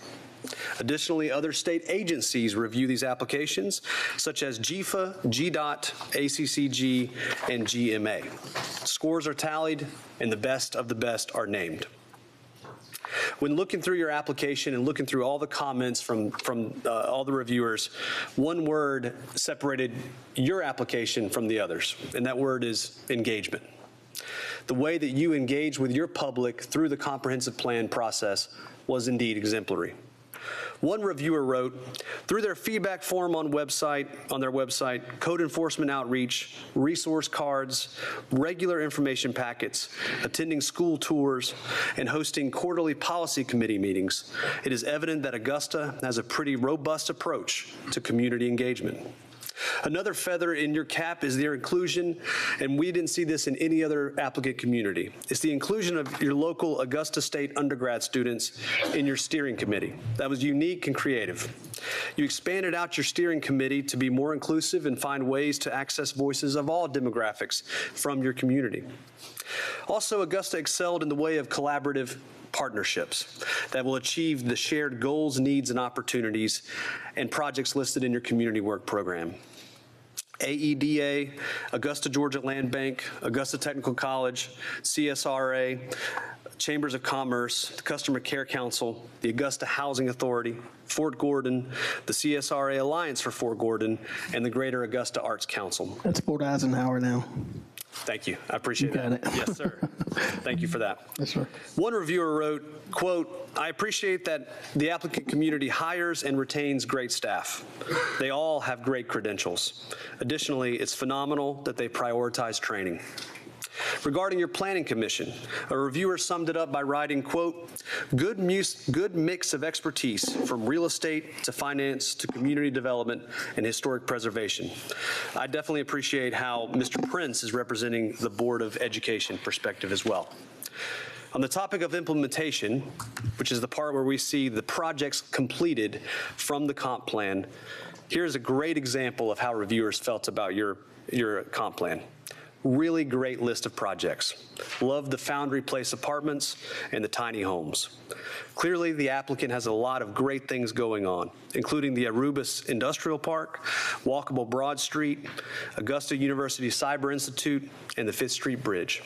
In closing, the Department of Community Affairs is thrilled to convey this Plan First designation here today to you all. The public, staff, and leadership of this community have shown strong commitment to a successful comprehensive plan implementation, and Augusta is now recognized as a model Plan First community in the state of Georgia. Yeah.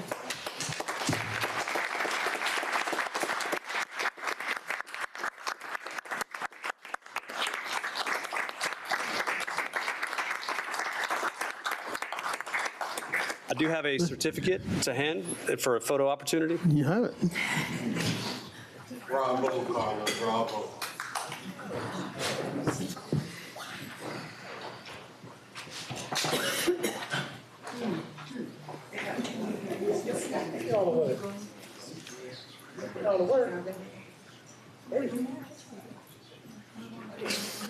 Y'all want to be in the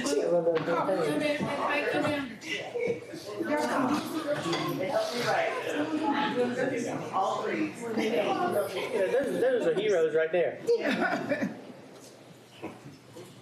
They're the heroes. Thank you to everybody in that picture. Thank y'all.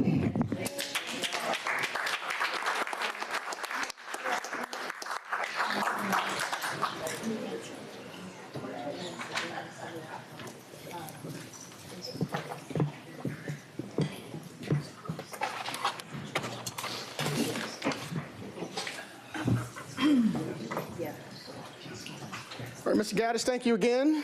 It's always great to have visitors bring in awards and great news. I open up the floor to Commissioner Sean Franham from the 7th. I'm actually going to yield to Commissioner Pulliam. All right, Commissioner from the 2nd, Commissioner Stacy Pulliam. Thank you, Mayor Johnson. Thank you, Commissioner Franham. He couldn't stop looking down here smiling at me because he probably knows that I was almost in tears. Ever since I got on the commission, that was one of the first questions that I posed to Director Delaney, is asking about the comprehensive plan. And she assured me we are working on it, Commissioner. And so I want to cry, but then I'm like, that'll be all on the media, so I'm not going to cry. But it's tears of joy. So thank you so much for your hard work and your dedication. It does not go unnoticed. Thank you to your staff and just for everything that you all do. This is a major, major accomplishment. And so this is just setting us closer to that goal, and housing is such a meaningful thing. So just thank you so much. I'm not going to prolong our meeting, but thank you to everyone that was involved in this. Thank you. Hey, Commissioner Poole and Commissioner Franham, you still in the queue? I'm waiting to the agenda. I'm good. All right, waiting on the agenda. Madam Clerk, let's continue. We have one more addendum that it's been requested that we go ahead and address a second item of our addendum agenda, please. Yes, sir. Item number 2 is a climate resilience project for the Augusta, Richmond County, Georgia Collaborative Partnership with Greater Augusta Interfaith Coalition and the University of Georgia. All right.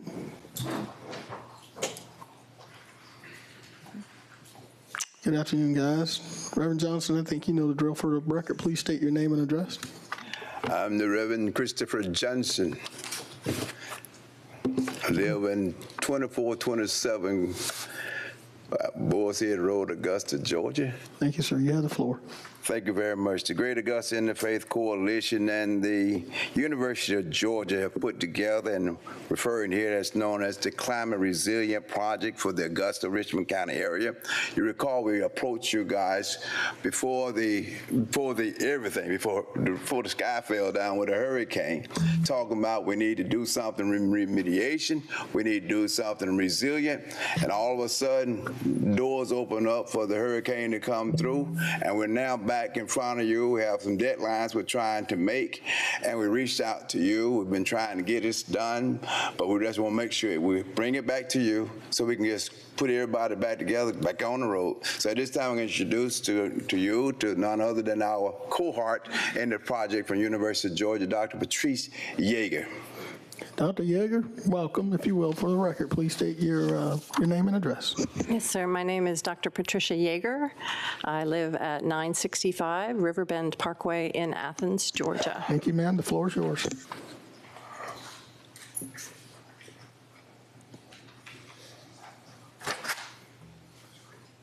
Do you want me to present, or? Yeah, go ahead. Everyone has it. Everybody has it. Okay. Well, so we have a proposal that we're putting together for the EPA Community Change Grant. The deadline is in 2 days, so we've been working hard and waiting for this moment to finally bring it to you, to share with you our plan for, we have 4 major pieces of the proposal. I'd be happy to discuss any of them with you, but the plan is to, number 1, remodel the Greater Augusta Interfaith Coalition location on Walton Way into what we call a community resilience hub. If you Google that, you'll see that there's standards for making a climate resilience hub as a place for people to have a safe and good communication and food and refrigeration to get through things like what you just all experienced. The other pieces that we want to do, we have a partnership with South Face Institute, which is a nonprofit that does a lot of work on education around energy efficiency and how to weatherproof your homes. So we have some education and workforce development in this proposal. We also propose to put together a community governance board that will help you all with the reforestation effort of your city. Before the hurricane, you had an urban heat island effect that would have been fixed by some tree planting, some strategic tree planting. Now you have an even bigger problem. So we need to put a board together, we suggest, that can sit down folks from your government with tree experts and the community members to put a plan together. And so we propose a way of doing that work. Finally, we hope to address your urban heat by putting in some weather stations and measuring the temperature and then seeing how the trees that we plant help. We also propose to check your water quality. One of the things we heard in our community conversations was concern about contaminants in the water of Augusta. PFAS is the word that people are using. If you look at the EPA website, PFAS are very high in Augusta for reasons we don't understand. So we have brought on board, since the last time I spoke to you, a scientist at Savannah River Ecology Lab who knows how to measure PFAS, and she has a piece in this proposal. finally, we propose to include you in some of the funding. We have a proposal to give you $500,000 a year for 3 years to support the effort of this proposal. Again, this is a $20 million proposal going into EPA, hopefully on Thursday, and we would like your partnership. All right, Chair recognizes Commissioner Sean Pradham. Yeah, my only question or concern or thoughts is you talked about PFAS, and there is no issue with our water, so let's make that clear to the public. So what's the reasoning for that? I guess, what's the need? Because, I mean, y'all made it sound like there's issues with our water quality. So explain to me your statement on PFAS and drinking water. So there are some measurements that have been made with some preliminary studies of some community members that have very high PFAS. So it may not be citywide, but there's certainly some problems that scientists have found in Augusta, Richmond County that we need to explore. Ultimately, these EPA community change grants are designed to one of the things they provide is enough money to study a potential problem that the community has brought forth, and then give you the data that you need to then apply for a larger grant if there's a need for a cleanup. So the goal would be to collect enough data to say, yes, this is a problem, or no, this is not a problem. Yeah, so, I mean, there is PFAS in wells, but just to state for the public, there's no issue with water and air quality. So, I mean, that's the only concern I see in this. Okay. Thank you, Mr. Mayor. Thank you, Commissioner Pradham. Chair recognizes Commissioner George Johnson from the first. Thank you, Mr. Mayor. I think this is a great program. It seeks to solve some of the issues that we deal with. I think it's a great program, so thank you for bringing it to us. The only two questions that I have for you is, number one, the proposed effort. The current facility will be turned into a community resilience hub that serves to provide shelter and essential services during and after extreme weather events. Would that be overnight sheltering? I'm sorry? Would that be overnight sheltering? The hubs? That would be up to the community governance that's making the decisions about this, how this grant is spent. Okay, and I only ask that because I know there's an agreement, a rental agreement with the city, and we would have to make some type of adjustment there to allow for that insurance-wise, risk-wise. But I'm sure we can come back to that. And then you said that you plan to give us $500,000 a year to run this program, but then it says down here that the project wants to partner with Augusta Richmond County to provide additional $1.5 million. Can you explain to me the money side? So the budget is $20 million. Most of the money is going to Greater Augusta Interfaith Coalition to administer the work.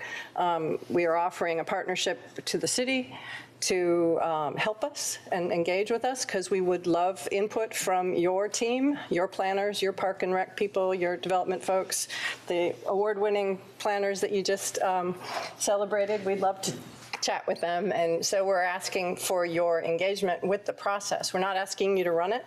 We're asking you to engage with us. How much are we asking for the city to put in? I'm sorry? How much of a figure are we asking the city to put in financially? We're putting in $500,000 to the city. Yeah. How much are we, so we're not putting anything in? You're not putting anything. If we get this grant, we will pay you. That's what I just wanted clarity on. Yes, sir. Yes, sir. Okay, I think it's a great program. I think if we can nail out a few other logistics, but other than that, I think it's a pretty good program. Okay. Thank you. And in addition to what this was our second grant proposal we began to put together. We're seeking to provide our own funding for the program, to seek additional resources to do it. That's what we're talking about, creating the governing board, where 2 members from the commission, 2 members from area of the specialty would serve on the governing board, so we can look at the issue of the environment issue in its totality. We're also reaching out to the tree commission to bring everyone in. So we want to take advantage of this opportunity that we have to pull everyone together so we can work systematically and together to make sure we remedy our problems. All right. All problems. Chair recognizes Commissioner Francine Scott from the 9th. Thank you, Mr. Mayor. Dr. Yeager, Reverend Johnson, what is your ask today? What do you need? I heard you said you have 2 days get this grant submitted. yes. So we need to know exactly what you need today and how we can ask our administrator to get with Mr. Evans, our grant writer, to see what we can do. All right.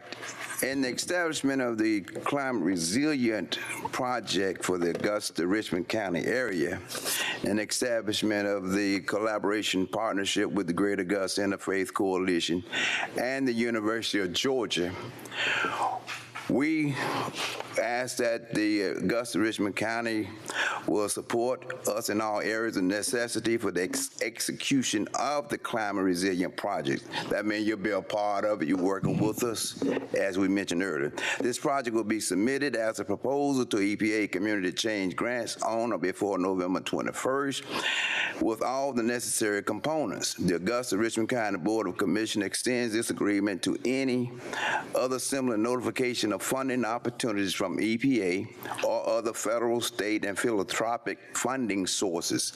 This agreement may be modified by mutual agreement of all partners at any time. That's what we're asking for.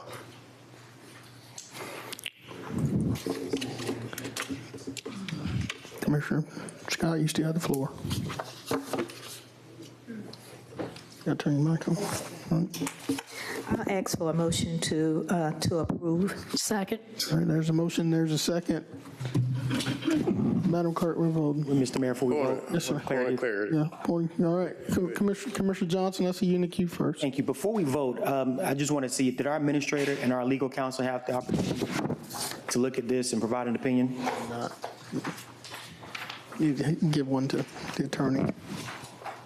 No, sir, we have not received it. We just received it during this meeting. Okay. Are you comfortable with us voting now, or would you like the opportunity to take a look at this before we come back and vote? I think it's a great program, but I want to. Attorney Plunkett. Mr. Mayor, I think what the appropriate thing would be vote subject to the administrator and legal review would be the best way to handle this. Amend the motion to say subject to administrator and legal review? Yes, sir. All right. The maker of the motion agree to that? Yep. All right. Commissioner Scott, you want to amend your motion, please? Ms. Bonner, we're going to change that motion to approve subject to our attorney and administrator review. Second. There's a second. Additional point of clarity, I'm done. All right. Should we put a deadline on this, being that they have a specific time frame? And what is an appropriate deadline? They need it by the first. When is your submission deadline?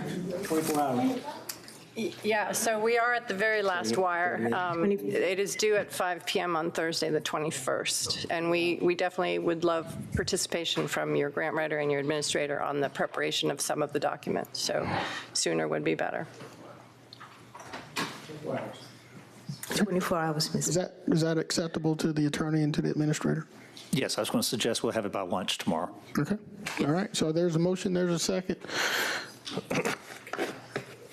Commissioner Guilfoyle, you in the queue before we vote? Are you good? No, let me ask one question, please. You have the floor, sir.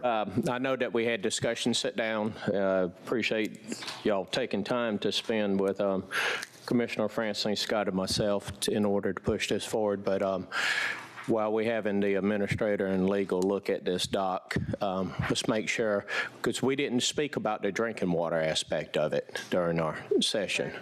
And that threw up a red flag, especially for Commissioner Sean Frantem as well.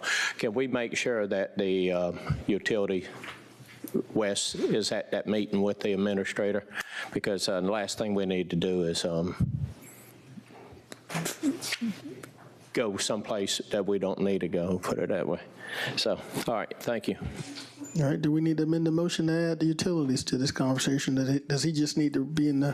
Please, please, to add direct the binds to it. Okay. All right. I think we got it right now. Madam Clerk, let's vote.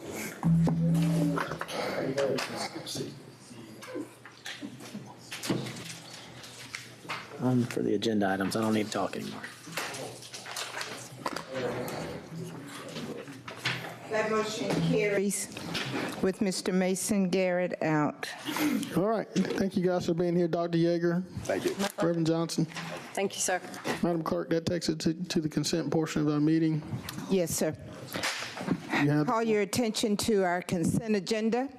For the benefit of any objectors to our planning petitions, would you please signify your objections by raising your hand once the petition is read?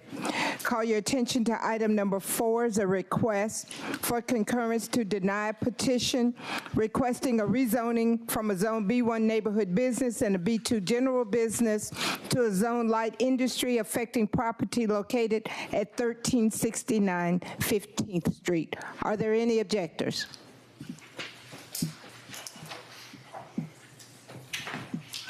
No objectors. Item number 5 is a request for concurrence with the Planning Commission to approve requesting a rezoning from a Zone R1A1 family residential to a Zone B1 neighborhood business affecting property located at 3363 Ravenwood Drive. Are there any objectors? Yes, ma'am, we have objectors. We have? Okay. Yes, ma'am. Mr. Attorney, can we get you to give us a count of those? You guys, show your hands, please. 4. See, 4. 4? Okay. Item number 6 is a request for rezoning from a Zone B1 neighborhood business and a B2 general business to a Zone B2 general business affecting property located at 3054 and 3064 Washington Road. Are there any objectors? Any objectors? I see one objector, Madam Clerk. One objector. Okay. Item number 7 is a request for rezoning from a Zone B2 general business to a Zone R1A1 family residential affecting property located at 2355 Windsor Spring Road. Are there any objectors? Any objectors? Seeing none, let's continue. Item number 8 is a request for rezoning from a Zone light industrial to a Zone B2 general business affecting properties located at 1705, 1717, and 1721 Goodwich Street. Are there any objectors? Any objections? Show of hands. Seeing none, let's continue. Item number 9 is a request for rezoning to amend B2 general business zoning conditions from zoning case Z699 affecting property located at 2869 Deansbridge Road. Are there any objectors? Any objectors? Seeing no hands, let's continue. For the benefit of any objectors for our alcohol petitions, would you please signify your objection by raising your hand once the petition is read? Call your attention to item number 14. It's a request for a retail package beer and wine license to be used in connection with the location at 2852 Deansbridge Road. Are there any objectors? Any objectors? Seeing none, let's continue. Item number 15 is a request for a retail package beer and wine license to be used in connection with the location at 3645 Wheeler Road. Are there any objectors? Any objectors? Seeing none, let's continue.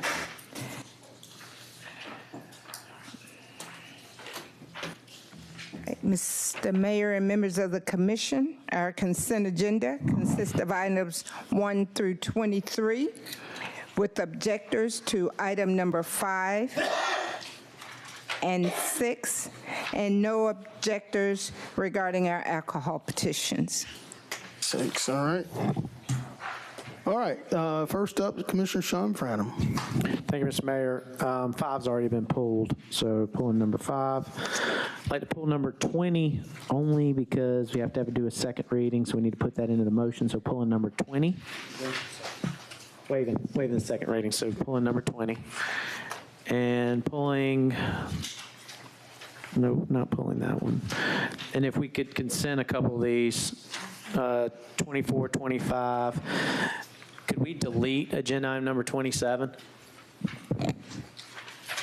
The administrator need to chime in on that. 27, I think she needed that to move. Madam Administrator? Yes, sir. Can we defer that to the next Administrative Services Committee? I know normally we would refer it back to engineering, but we normally don't have a quorum. Administrative So that's why I'm services. So we're gonna- recommending Administrative Services.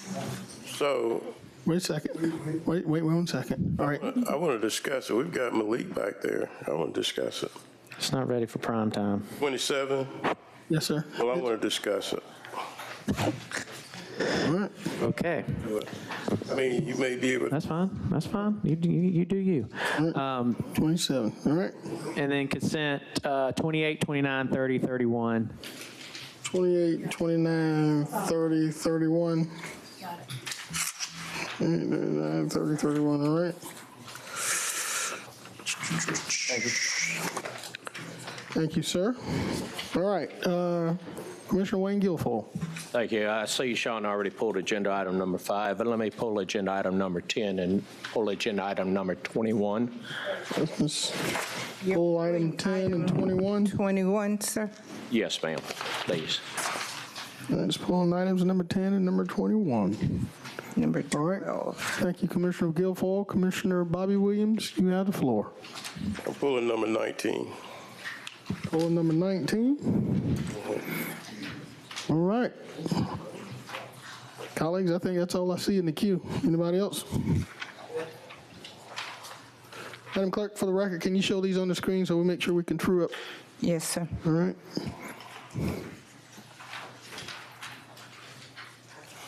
And 24, 25, 28, 29, 30, 31. I have a question on 28, I'm sorry. All right. You're wanting to pull that one, sir? Removing, that's right. Pull 28. I'm taking 28 off. I'm pulling it. Okay? We're adding 28. Adding 28. 8. Okay. 5, 6. No, they're adding to 10, 19. 28. Is it add?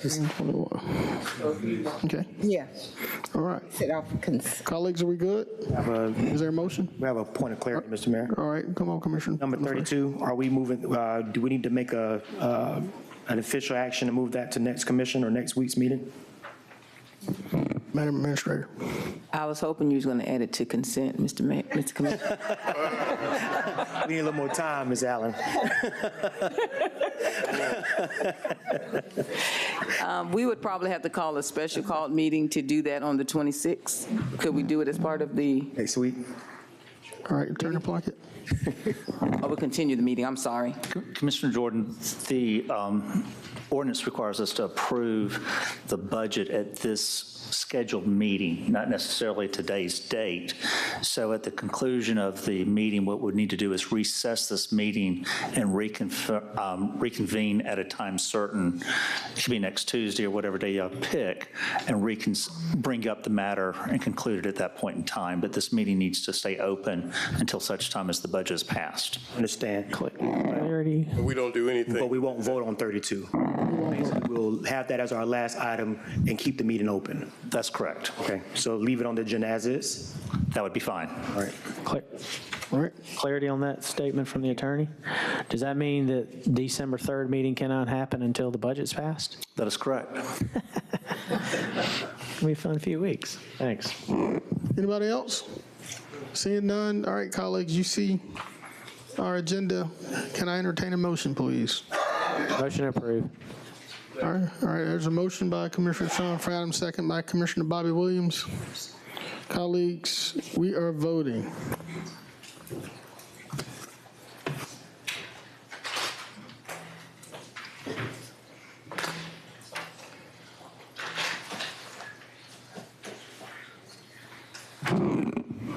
That motion carries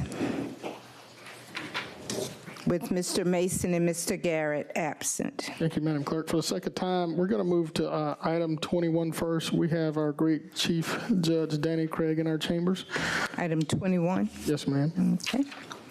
Item 21 is a motion to direct our Finance and Human Resources Director to research second chance programs and interact with jail population review committee to bring recommendations to the commission relative to the city's hiring policy in association with presentations made by Mr. Lawrence Brennan, Justice Impact Reformation Society, Inc., an amendment to Augusta's equal opportunity hiring policy.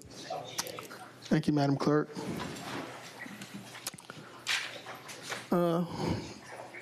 Judge Craig.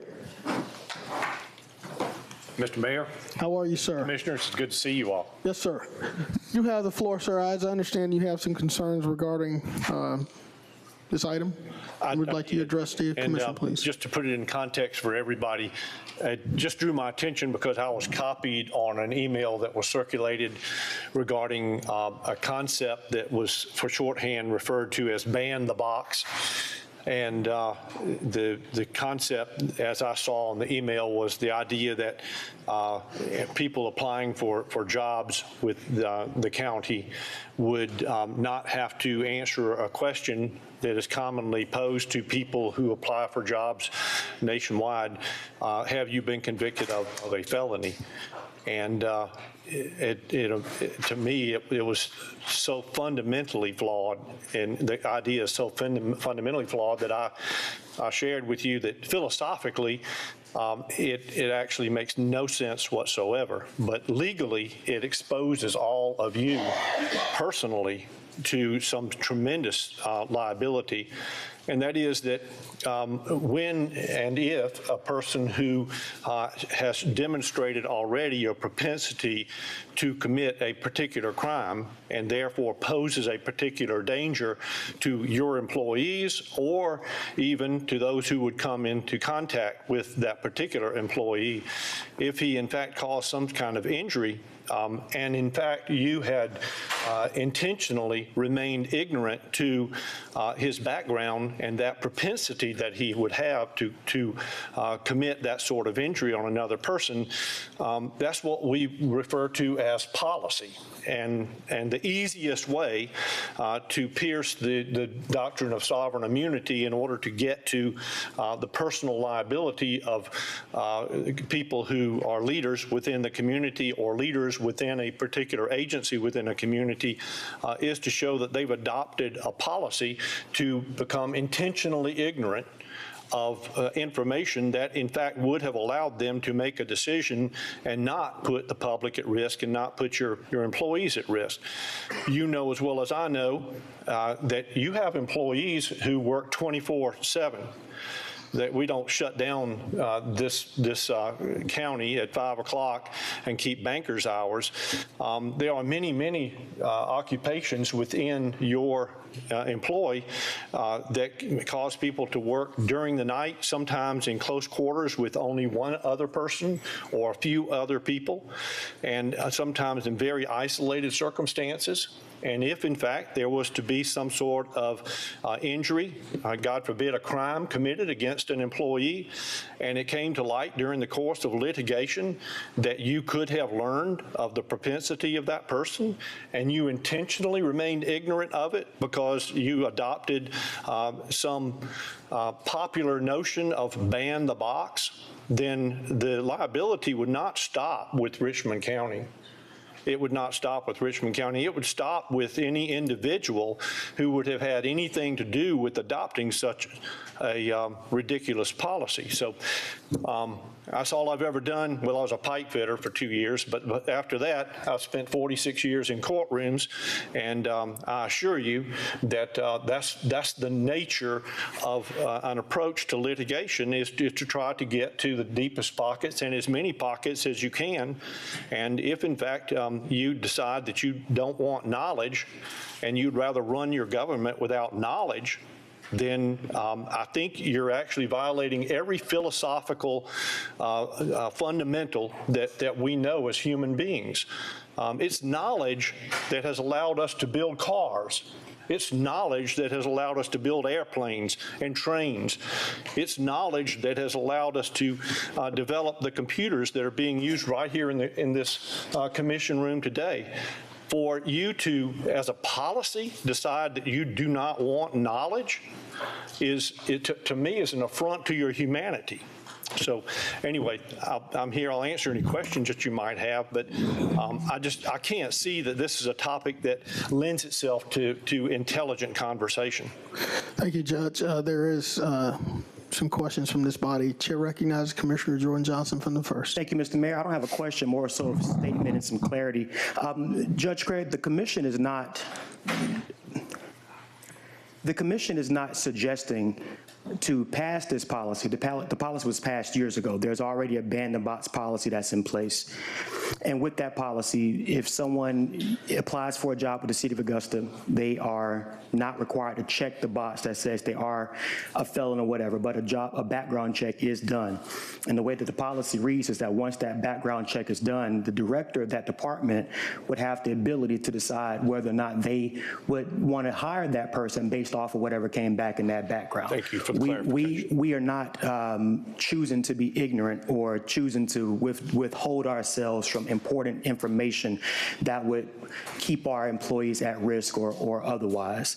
What we're asking of the Jail Population Committee, as you know, a lot of folks are incarcerated, and a lot of our kids are incarcerated because, quite frankly, they don't have anything else to do but commit crimes. If that weren't the case, I wouldn't have stood in a courtroom last week on my birthday to try to, help someone out. What we're asking for is for second chance policies to be researched and brought to the Jail Population Committee and then to the Commission for review, because folks are getting in trouble because they don't have anything else to do. Someone can sell drugs and make $1,000 in one day, and versus working a full week or two just to make $600. We have to fix that. And so I think the flawed aspect of all of this is just the fact that we have a great population of people in our community that needs help and that needs opportunity, and we have a great opportunity to provide that. We're not, wanting to open the floodgates blindly and let everyone into our home.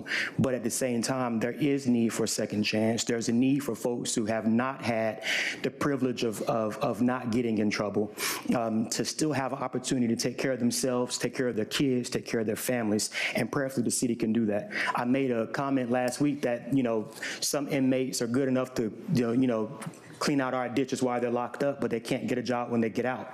I think some second chance policy would be helpful for us to get to a better place there. But just for a point of clarity, the ban the box policy was passed years ago. There's a background check that happens, and then the director has the ability to decide what happens. So this next. discussion is, based on what you just said, Commissioner Johnson, this discussion is really academic. I think I've really wasted your time. If, in fact, without fail, you're conducting a background check and you're gaining the knowledge that comes from a background check, then it's this purely academic. Yeah, thank you, Judge Craig. Okay. Chair recognizes Commissioner Wayne Guilfoyle. Thank you, Mr. Mayor. Your Honor, thank you for coming before us, and thank you for protecting us with your insight. I know that last week discussion we had that the exposure from a 5-year, reduce it down to 3-year as far as getting them to apply, and then naturally the directors, and I had a couple employees come up to me after that meeting concerned because the director makes the end decision rather than when the HR director tells them what the charges was and what the person had to serve the time for, if they want to hire them or not. But the challenge that I seen that was questioned to me from the employees is, why would you modify the verbiage to where the director would not know? And that's concerning. And so I have, if it's going to put me in liable, personal liability, if we do something wrong, I'd rather not touch it. And we do have ban the box in place. I don't know why that's not working, to be truthful. Thank you. If you're doing a background check, then the ban the box is meaningless, isn't it? If in fact you're doing the background check. Right. It gets them the applicant up to that point, and then they made it through the application process, which is what the intent of the ban the box is.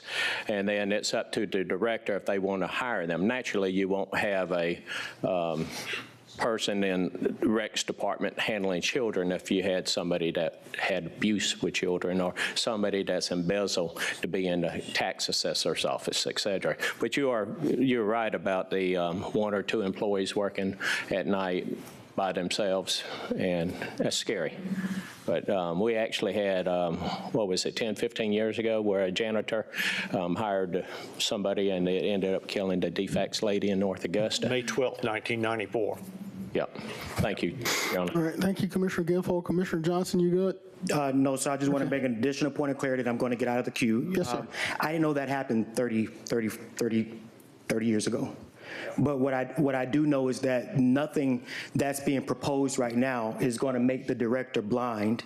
Nothing that is being proposed is going to put, it's going to change what our practice already is. If there's something in somebody's background that is just absolutely absurd, then quite naturally they're going to have to go find help someplace else.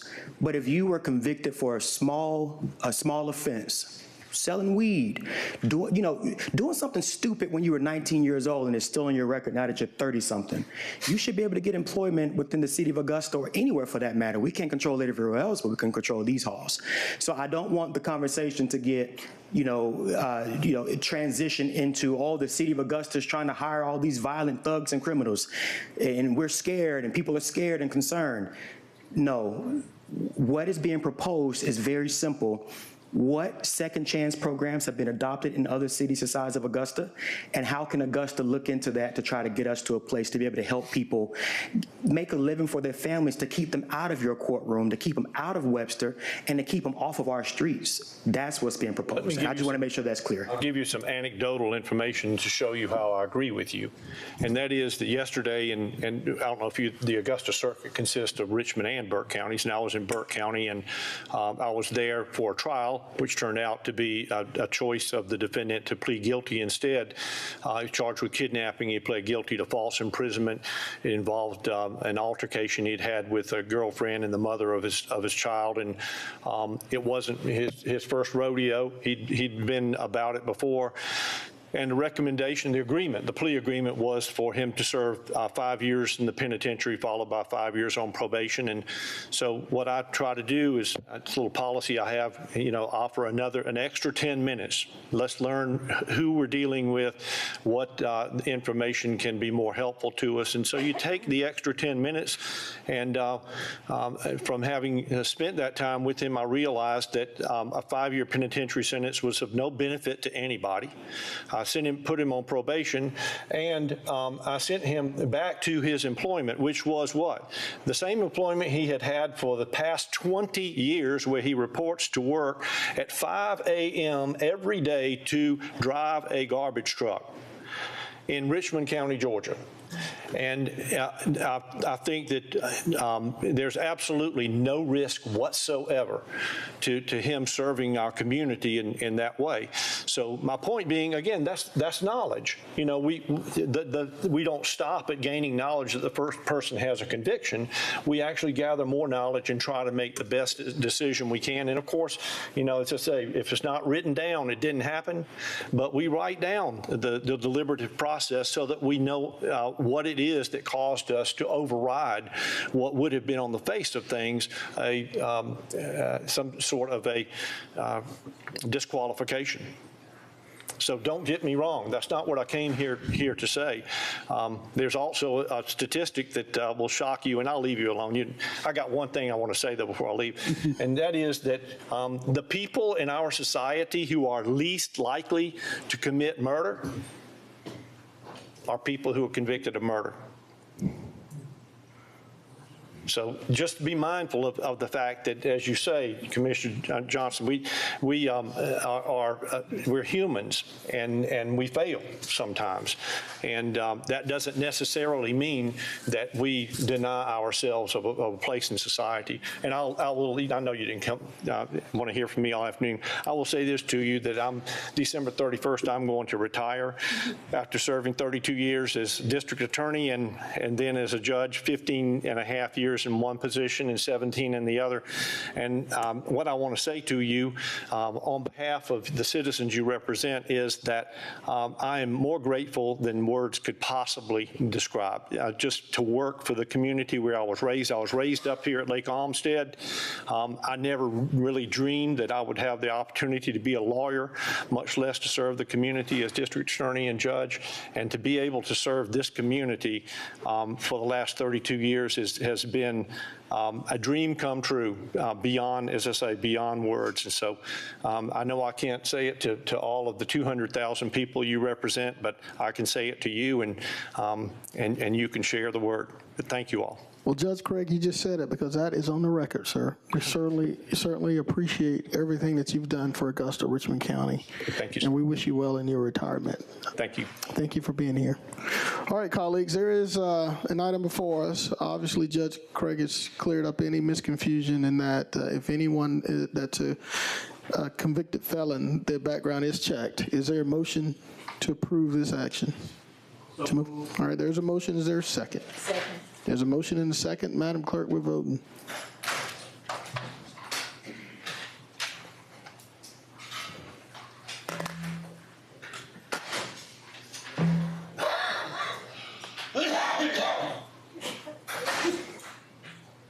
Ms. McKnight, oh, is she? Okay, thank you. That motion carries 8-1 with Mr. Guilfoyle voting no. Thank you, Madam Clerk. All right, let's go top to bottom. We're going to item number 5. Item number 5 is a request for concurrence with the Augusta Planning Commission requesting a rezoning from a Zone R1A1 family residential to a Zone B1 neighborhood business affecting property located at 3363 Ravenwood Drive. Director Delaney. Hello again. In regards to this particular application, this parcel came before you and the Planning Commission in September. What transpired was a recommendation for denial. When it came back to the Augusta Commission, there were points that were made on both sides, and it was pushed back or sent back to the Planning Commission. The Planning Commission evaluated it. The applicant actually went out into the community, spoke with several of the representatives of the community, and they were able to relay back that they had a not 100% consensus, but that most of the people in the community were okay with some of the provisions put in place. For the record, I'll read some of the proposed provisions that the Planning Commission approved and the applicant agreed to with regards to 3363 Ravenwood Drive. It's 9 of them, so I'm going to abbreviate it. Okay, so they agreed to combine the parcel, a portion of the parcel, 0.16 acres of the parcel. They're only going to rezone that 0.16 acres. They're going to put in a 6-foot privacy fence along the north and east property line. They're going to make sure that their shipping containers do not exceed 9 feet in height.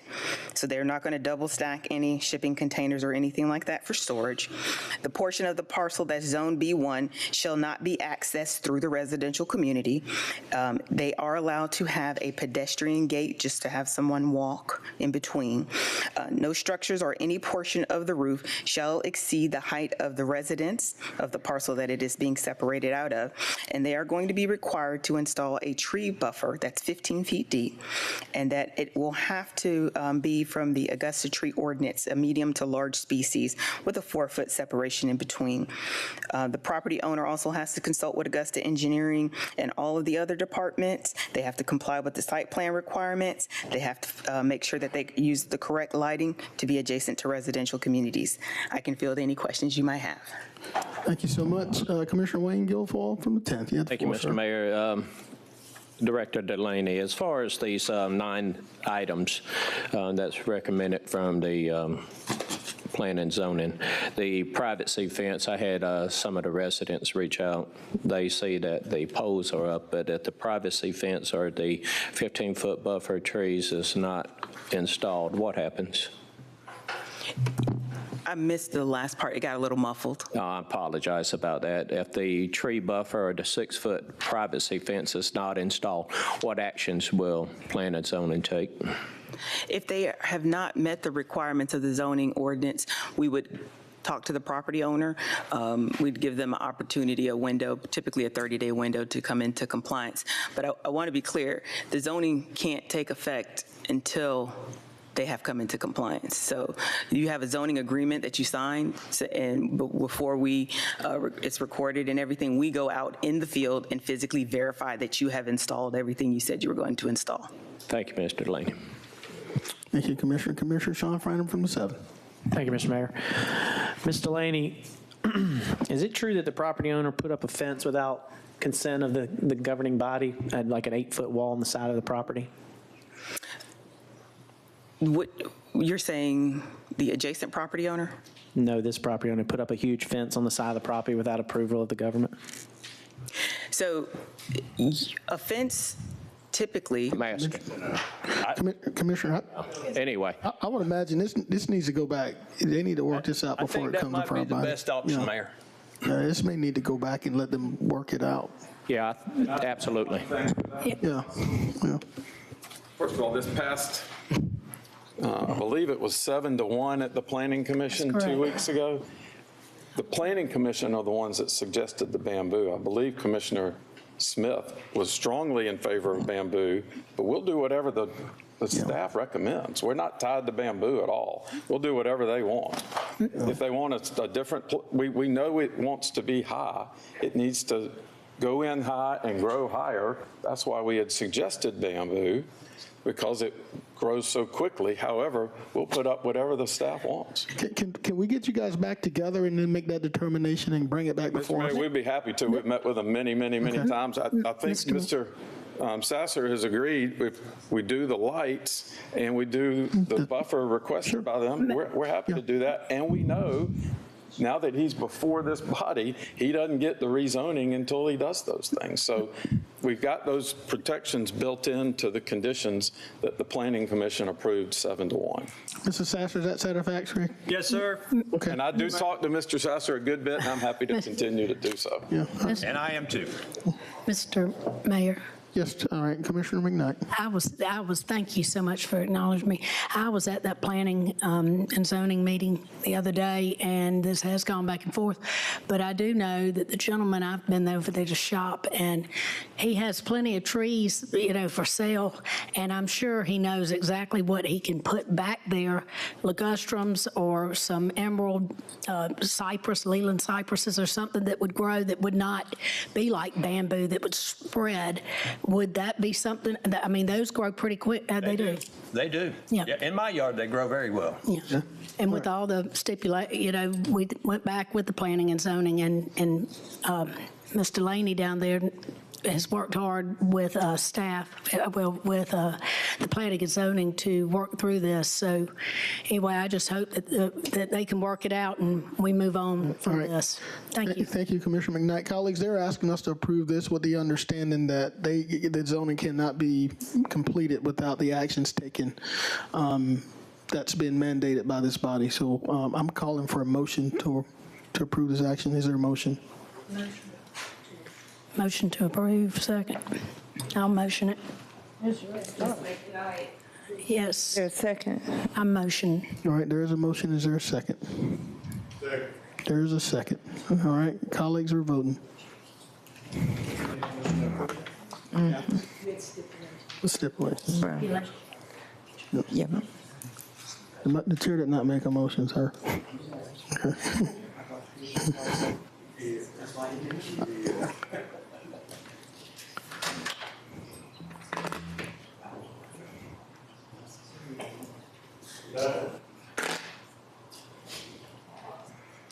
That motion carries 7-2, with Mr. Franham and Mr. Guilfoyle voting no. All right. Thank you guys for being here. Please get this worked out. All right. Appreciate you guys. All right. Madam Clerk, next item. That would be 6. A request for concurrence to approve a petition by Drayton Parker Companies requesting a rezoning from a Zone B1 neighborhood business and a B2 general business to a Zone B2 general business affecting property located at 3054 and 3064 Washington Road. Director Delaney. All right. In regards to this parcel, it's two parcels, 3054 and 3064, makes up about 1.89 acres. For those of you familiar with the area, it's where the old Mi Rancho was on Washington Road. So in regards to this particular application, we looked at this, the staff looked at this, the Planning Commission looked at this, and they recommended approval with a couple of conditions. One of those being that the development shall comply with all requirements as determined by traffic engineering for the existing and proposed ingress and egress points, and that they needed to make sure that they're consistent with the tree ordinance and other site plan regulation requirements. This was a fairly straightforward application in our opinion. We just were concerned, we had some concerns about the adjacent uses, but then we looked and everything that was contiguous on 3 of the 4 sides was already zoned B2, and given the proximity to the interstate, we recommended the rezoning to B2, and Planning Commission concurred, and that is what is before you today, and I could field any questions. All right, obviously there was an objector to this. There's the reason we're here. So, sir, if you will, for the record, please state your name and address. Sure. I'm Daniel Ben-Israel, Real Estate Development Manager for Drayton Parker Companies, Parker's Kitchen. Thank you, Mr. Mayor and members of the commission. You got to give us an address, too. If you oh, sorry. 171 Crossroads Parkway, Savannah.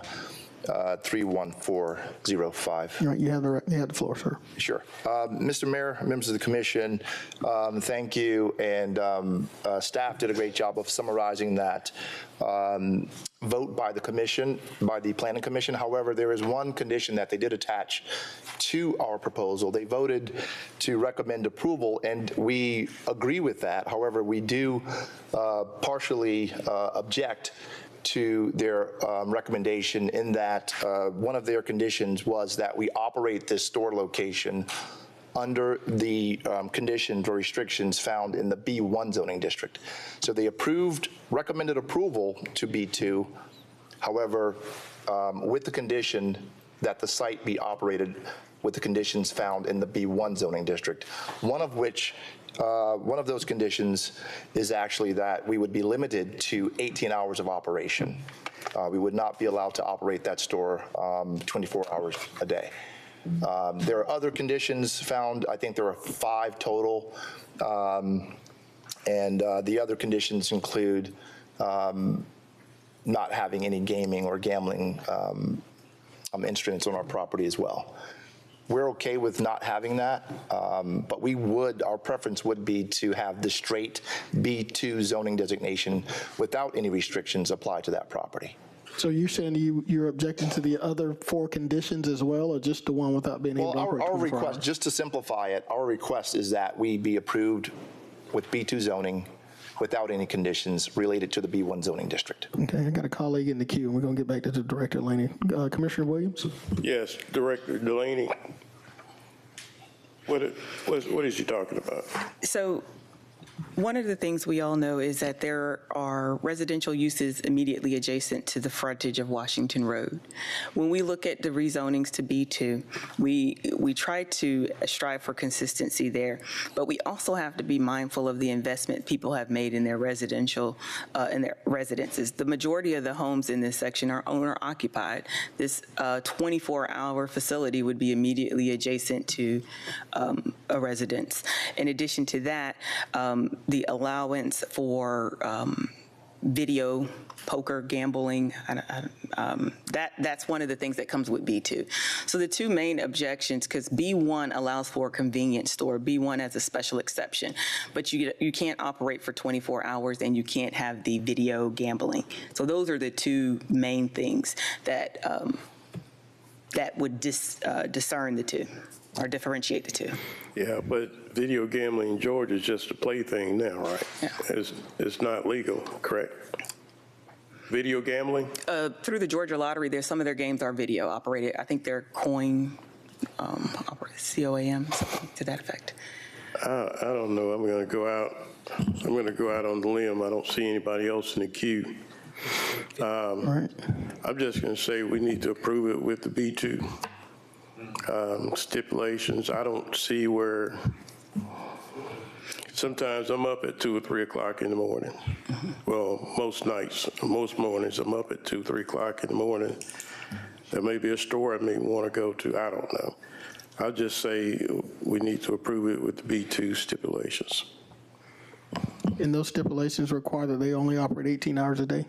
No, with the B2, they would get the 24 hours. Okay, all right. So you want to put that in the form of a substitute motion, Commissioner?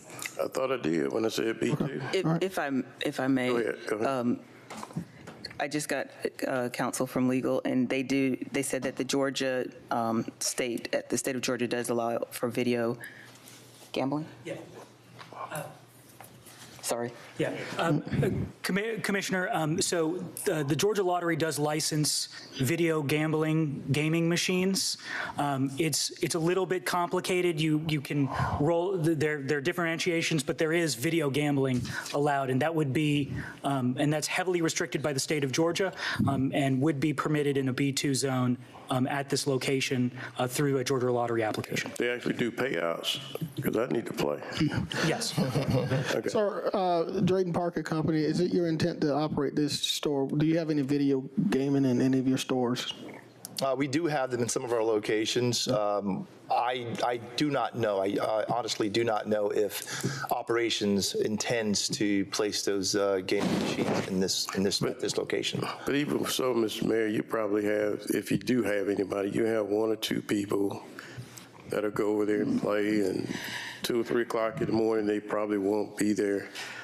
So I didn't get a second, so. All right, so there is a call for a motion. There is a second from Commissioner Wayne Guilfoyle to change this, to change this zoning to a B2. All right, Director Delaney, is there anything else you want to add before we vote?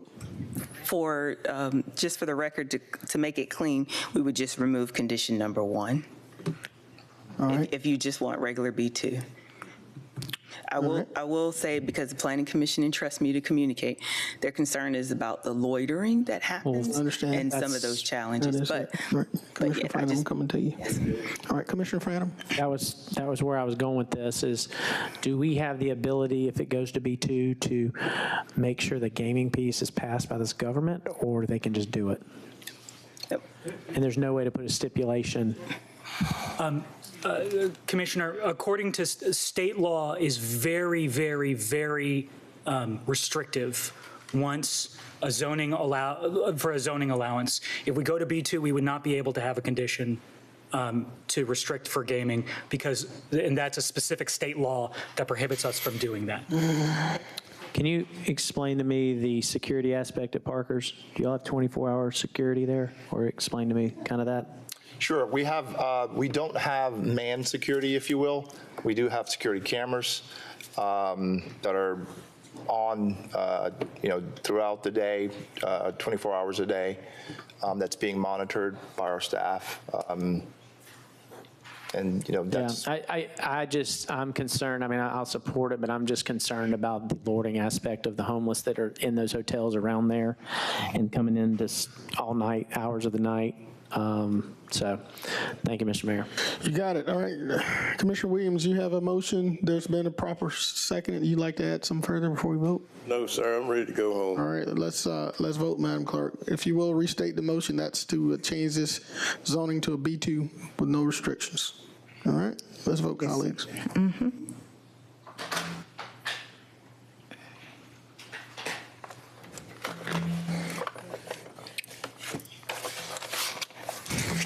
Ms. McKnight? Okay, thank you. Yes. That motion carries. Thank you so much, Madam Clerk.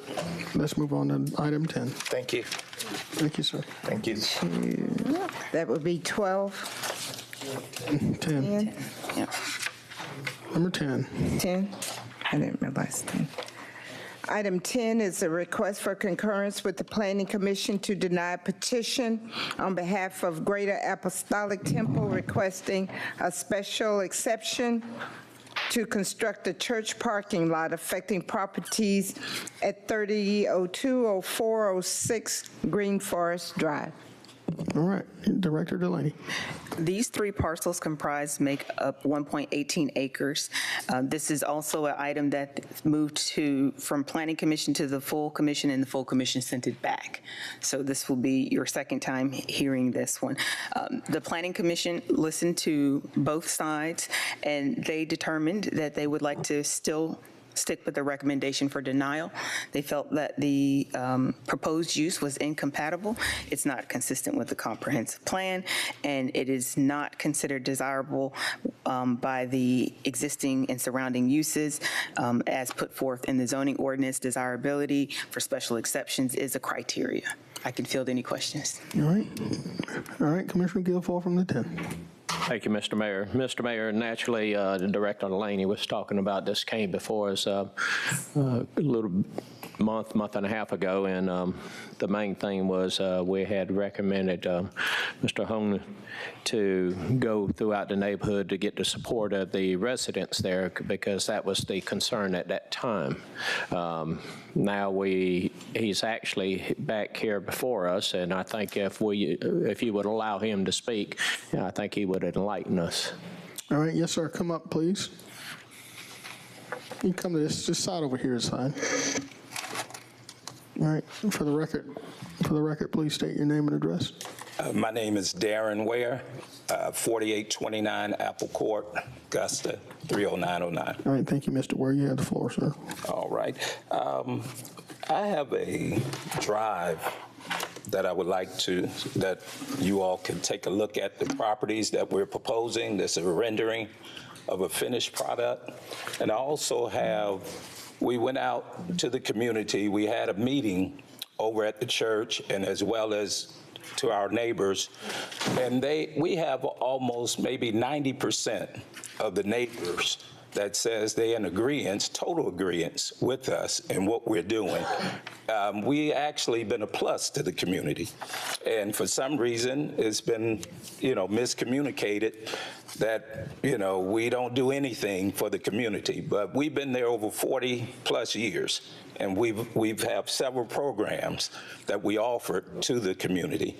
And we just want to take a look at this. And I also have the names and phone numbers of those in the community that's with us with this program. Mr. Mayor, can we show the pictures up on the? No, I have to. The Director Delaney, have you seen the pictures? Have they been presented to the Planning Commission prior to today's meeting? I'm not sure what's on that flash drive. I know what I have in my record. But I don't know if we can allow you to put that in. We don't have the ability. Do you have it in a hard copy? Yeah, we do. Do you have a hard copy? Well, I have it on 37 of the residents that live in that community said that they did not want the further expansion of the church. That I have that petition too, and we had that petition at the last meeting, and they did show up, and there is also a representative here on behalf of the HOA to discuss that too. Okay, well. And that was a small portion of the people in the neighborhood. I have the majority of the people. Yeah, unfortunately, I don't think we have the ability to let you put a thumb drive into the system. If you had hard copies, we could distribute, but certainly. I got my phone. It's on my phone. Yeah. It's a clear copy. Unfortunately, we don't have the ability. Do we have the ability to move this to the next full commission? Because they're not getting to state their case. She's saying she has a petition. They say they're in a petition. Yeah, and then we have the HOA representative here that. We actually had our HOA meetings at our church. All right, and so this, Reverend Williams? Yes. All right, can we give you a couple minutes there? Come to the. All right, sir, for the record, please state your name and address. James Williams, 3408 Pine Hill Road, Augusta. Thank you, sir. What is it you desire, Mayor? I'd like to know your opposition to this project, and do you represent the neighborhood, the homeowners association? Yes, I do. Okay, all right, you have the floor, sir. Mr. Mayor, this is not the first time, as you know, that the Apostolic Church has come before you. And I hate to say it this way, but there's no desire for any services that the church has to the community, and they never has given anything to the community, ministry-wise, anything, which has never been a desire of the community to have that. It is the desire of our community that's been established in 1972. I've been in there over 50 years myself as a resident, and we do not want a parking lot at a main entrance of the two entrances that we do have in that community. The church, in terms of his accusation about, inferring that they give services to the community, that 90% of the community has agreed to whatever it is that he has. Not here to debate that, but I can also say with truth that over 80 or 90% of the community does not want this. And every resident that's in there, the original residents, they are older now, seniors, in the older years, and they do not want, as has been stated previously, of all the time that they have been here, that we do not want our community changed from what it is, which is a single-family community that was built for single families with no commercial entities inferring on the community, like a church parking lot, like a nursing home, or any other concern. That parking lot would not benefit the community. There's nothing that the community would gain from it, except that it would change the facade of our community. And the residents have stated previously with the signed petition that was initially given with this request that they do not want a parking lot at the entrance of their community or a parking lot in the community at all. So it is our request as residents that you deny, that you concur with the staff of the Planning and Zoning Commission, that you deny this request. Thank you. Mr. Williams, how are they utilizing those parcels now? Are they parking on those parcels, or how are they utilizing them now? They use them for parking. Those parcels are still residents. Those parcels did not have mailboxes. They at one time was leasing or renting a couple of those buildings, and they stopped doing that a couple of years ago, to my notice of the last person that they rented to. But they have not used it for resident, which is now zone 4. No mailbox has been on those properties for years. So they have not even used their property properly, as is already zoned at this point. They do use it for parking, putting cars in the yards. They did move some crush and run on one of their properties without, well, not without, but they have a right to put one on the ground. But Commissioner Mason was informed of some of the things that they were doing previously. I talked to him about what they were doing. He was in agreement. He spoke to Ms. Delaney and this department in regards to the use of that property. They also cause traffic hazards or concerns because they park on the street as you come into the subdivision. They have brought buses in as a part of ministries that they've done in the community where they bring guests in, and they have parked buses on our streets. Even though when they've had funerals, yes, funerals are large. They are a small church. They don't have a whole lot of parking on Morgan Road, which is where they're located. So they park throughout our community.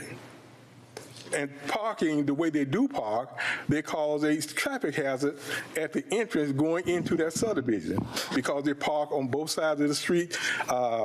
Stop sign coming out, they park right before you get to the stop sign on both sides of the street, which makes it one way out until cars are moved, and one way in, which people will have to wait until a car moves or traffic goes by in order to exit or enter. All right, thank you, Mr. Williams. Commissioner Scott, you have the floor. Thank you, Mayor Johnson. I don't think we need to kick this can down the road. I think I'm a motion for it to be denied as recommended by the Planning Commission.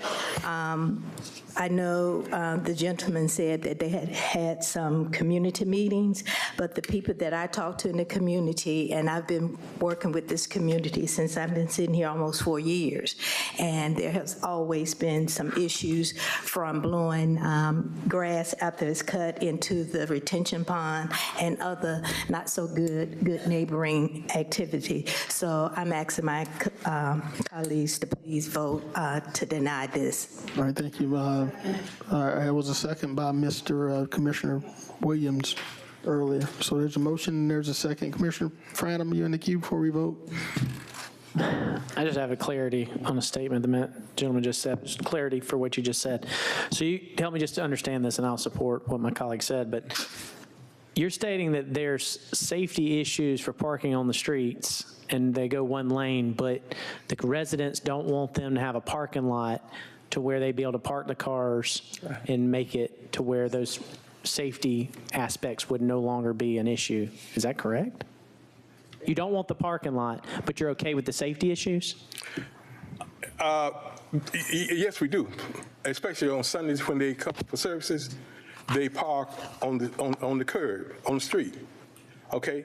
This is a residential community. Okay? And the street is not designed where you can, just arbitrarily park and leave your car there for a few hours. Even for the residents who live on that street, when they have guests, if they have an overflow of guests, yes, they will do that also.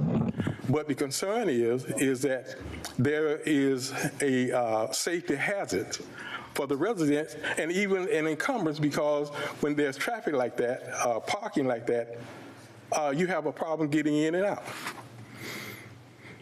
Okay, thank you, Mr. Mayor. All right, Commissioner Guilfoyle. Mr. Williams. Oh, he's talking to you. Mr. Williams. Reverend Williams. Wouldn't this, Reverend Williams. Thank you. No problem. Wouldn't the parking lot resolve the issue when it comes to safety? And wouldn't it... Commissioner, before you go any further with that, if I may, please. Yeah, absolutely. Our concern is not safety. Our concern is changing our community to something that we don't want. We're not concerned about safety like that. Okay. I was just hearing your verbiage in the beginning. Yeah, but we don't need to put a parking lot in. I don't think you want a parking lot in your community just because somebody don't have a place to park to supposedly satisfy a safety issue. It's not about safety. It's about our community being changed, and we don't want our community changed to have a parking lot at one of the main entrances of the two entrances that we do have. Their church is on Morgan Road. Oh, I've been by it, sir. I'm saying you have. All right, let's vote. Madam Clerk. Excuse me, can we say something, please? Yes, sir. Good afternoon. My name is Timothy Howard. I'm the Vice President for the Men's Ministry at Greater Apostolic Holy Temple. You got to give your address. You're going to give you a couple minutes. You got to give your address. I would like to... I need your address. My address is 2405 South Dale Drive, Hepzibah, Georgia. Okay. 30815. Okay. Again, I'm the Vice President for the Men's Ministry at Greater Apostolic Holy Temple, and I'm also a deacon at the church. I want to say, first of all, that I am a product of that church. When I first moved to New York, from New York City here to Augusta, this was the church that I walked to from the community. And I became a member there at this church, and I became saved, and I've been working in the church, in the community ever since then. Mm-hmm. We was given a lot in the community, and that lot, we turned it in under my leadership and my new president. We turned it into a community garden that was feeding the neighborhood. That is one of the things that we were doing in the community. My bishop stated to me back in 2006, if there's any church in the neighborhood or any people in the neighborhood that needs help, we help them out. We help them out as they come. So that is what I do. That's what we do at Greater Apostolic. We help the community. Just this week alone, because of this situation, we take a ground walk through the community, me and my wife, and we walk to several homes, and we speak with several people who was living there for over 40 years, 50 years, who are not members at Greater Apostolic, but members somewhere else, and say what y'all are trying to do is only to help the community. We were able to speak with residents also, some who are new and some who have been there for 15 years.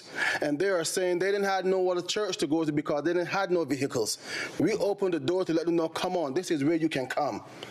The reason why we are moving these two houses, we want to get your approval to move these two houses, is because, yes, we own the homes, but our homes was vandalized, same way how there are about 7 to 8 other houses in the community which is being vandalized as we speak, with people in the house doing drugs and other things. So there's 2 reasons we want to move these houses to get your approval, sir. Board of Commissioners and Mayor. We want to move the house to, yes, for the safety reason, yes, to beautify the area, not pull it down. Because the other entrance in which you are speaking of, there is a house there that people are always hanging out and associating in that house. We are not trying to pull the neighborhood down. We are trying to do everything to please the neighborhood, to beautify and to add a service and to be a safety for the community. If our flash drive was able to be submitted this afternoon, you would see how the houses were moved, the parking lot is, and is beautified. We are also taking upon ourselves to make sure that when all of the garden, all the vegetation is cut in the area, that not only we clear what we have to clear, but we are making it our business to keep in contact with those in authorities who need to be notified of the ravine to be cleared constantly, so it would not only cause us problems, but to help alleviate the problem that is causing our neighbors in the community. Okay, well listen, there's a motion and there's a second on the floor. We're going to vote. I can understand you guys have been neighbors for over 40 years, and obviously your church is growing that you need more space. Yes, sir. But unfortunately, you got to have to work with the neighbors to try to figure that out. And I had hoped that you will resolve it today, but so there's been a motion and a second to deny this, and seeing no other colleagues in the queue, we need to vote, okay? Yes, sir. All right, thank you. All right, Madam Clerk, let's get ready to vote. So this is a motion to deny. Yes, sir. That's been recommended by the Planning and Zoning Commission.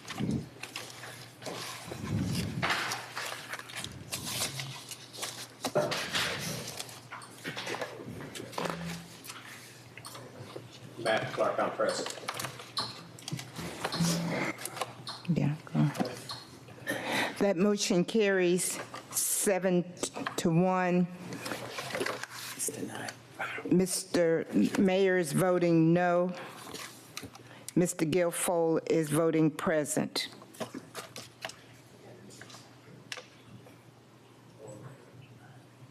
Thank you, Madam Clerk. The motion is denied. Thank you, Commissioner. Let's go. That's number 10, 19. All right. 19. 19? Yes, ma'am. Okay. Motion to approve the audit of Parks and Rec Department. All right. I pull that one. All right, Commissioner Williams, let's go. You have the floor, sir. Yes, sir. You know, I know that Commissioner Franham has been wanting this for a while, and when he put it on the committee agenda, I did support it, and when I got home, I think I got about a dozen calls about this. My constituents, I'm not sure who my constituents are asking, why do we need this? So I'm not going to prolong the talk or what have you, but I'm asking that it be denied. That's a motion to deny. All right, there's a substitute motion to deny. Is there a second? Yeah, that's a regular motion. There's a regular motion to deny. Is there a second to that motion? Second for vote. I thought the motion was to approve. That's just the formation of how we craft the motion after it's approved by committee. Okay. So technically, it's not a motion. Not a motion. So there's a motion to deny from Commissioner Bobby Williams. Is there a second to that motion? By Mr. Johnson. Yeah, I second, but I have a question. All right, you got it. All right, so there's a motion and a second. We're going through the queue. Commissioner Williams, you've made the motion. Commissioner Franham, you're in. Substitute motion to approve, please. Second. There's a substitute motion to approve and a second. All right, Commissioner Johnson. Thank you, sir. Do we have an idea how much it'll cost us? Do we have a cost estimation on it?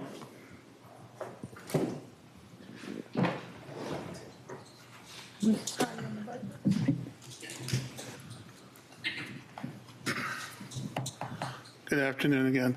Based on the results from the last bid or RFP opening, it would be between $75,000 and $100,000. And is that bid currently the bid that we'll be using, or will we have to go out for rebid? No, sir, we have to rebid that. So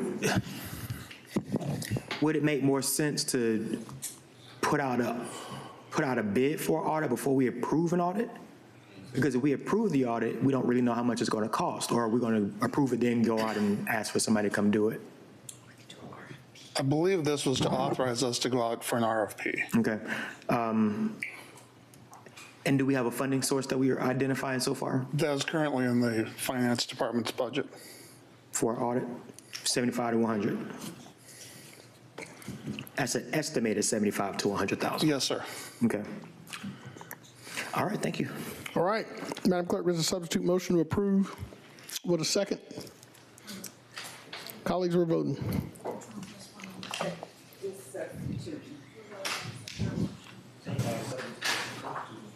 Substitute to approve.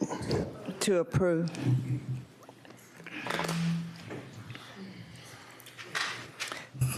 That motion fails 4-5 with Mr. Franum voting yes, Mr. Guilfoyle, the mayor, and Ms. McKnight.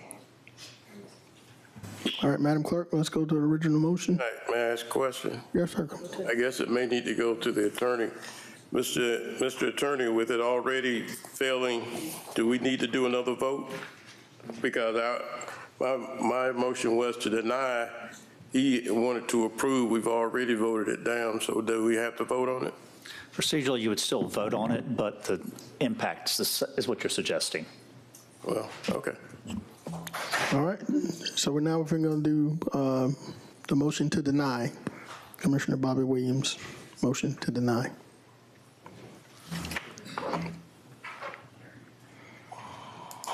Ready? Yes, sir. All right, let's go.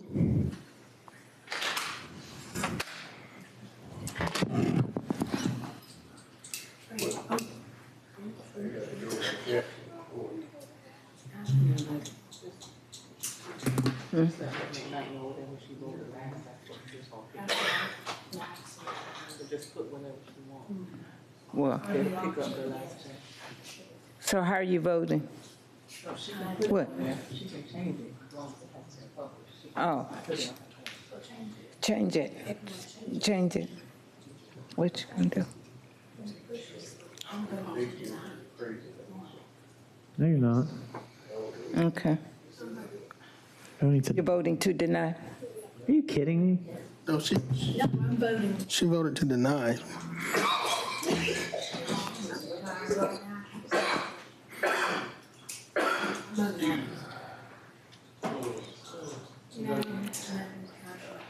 Voting yes, Mr. Jordan Johnson, Ms. Stacy Pulliam, Ms. McKnight, Mr. Bobby Williams, Mr. Tony Lewis, Ms. Francine Scott. Did you vote no or yes? Voting no. She said she acknowledged no. I did want to do the opposite of what I did. I voted to approve to audit, and I am not in support of Commissioner Williams' motion. So no should have been my answer because I voted yes the first go around. Voting, okay. I'm sorry, ma'am. You done? Okay. Mr. Franum voting no. Mr. Guilfoyle, the mayor. Was it 4 or 5? Okay. We're going to item number 20. Ms. Bonner? Yes, sir. Can you put that last agenda item on December 3rd, please? Yes, sir. Thank you. All right. Let's move on to the next item. Takes us to item number 20. Item number 20, a motion to approve the revised purchasing and credit card policy, giving the mayor and other elected officials $15,000 monthly limit without a daily expense limit. All right, Commissioner Franum. Motion to approve, waiving the second reading. Second. All right, there's a motion and there's a second. Colleagues, we're voting.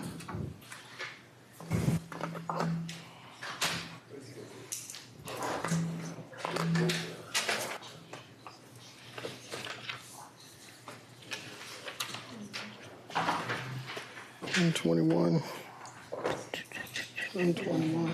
We're done 21. That motion carries 8-1, with Mr. Tony Lewis voting no. Thank you, Madam Clerk. Let's move on to item number 26. Item 26 is a motion to approve award disaster debris removal services contract to Ceres Environmental Service. It's subject to receipt of signed contracts and require other relevant documents. The contract initial term is 3 years with 2 subsequent 1-year renewals. All right, Commissioner Sean Fryden. I motion to approve this item, but my question is, where are we in receiving funding back? Because we've been spending lots of money, and nobody up here has heard of when we're getting any in. So where are we with that? I ask the administrator. Yes, ma'am. Madam Administrator. Yes, Mr. Mayor, members of the commission, we have already started the process of requesting expedited funding from FEMA.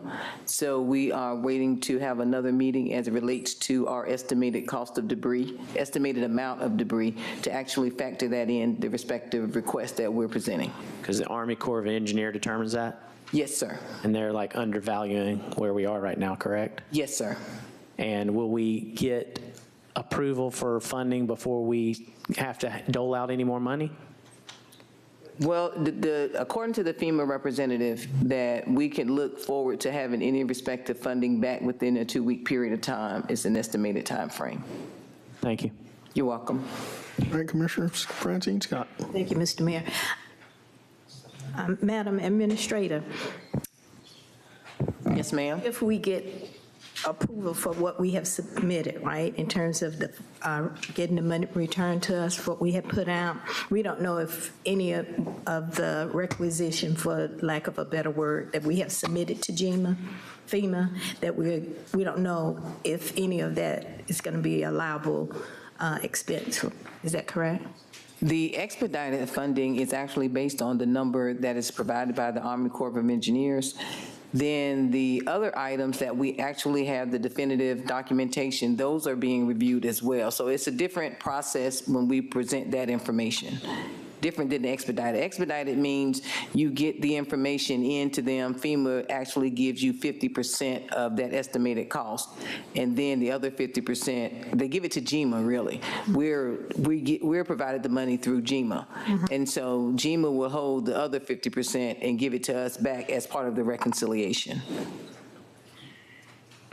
I hope that answered your question, Commissioner. Yes, ma'am. You're welcome. All right, so let's read a motion, and there's a second, right? Is there a second to approve this item? All right, second by Commissioner Bobby Williams. Madam Clerk, we're voting.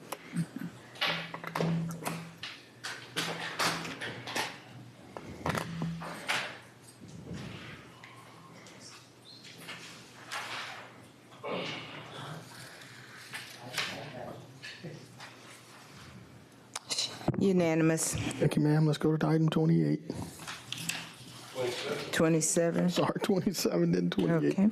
Item 27 is a motion to approve the award of residential waste recyclable collection service contract to 2 waste hauling firms, Georgia Waste Systems LLC, Coastal Waste Recycling, servicing Service Zone 1, Coastal serving Service Zones 2 and 3 at service schedule and rates presented in the financial impact section of the agenda. The contract award is contingent upon the receipt of signed contracts, insurance, and other relevant documents.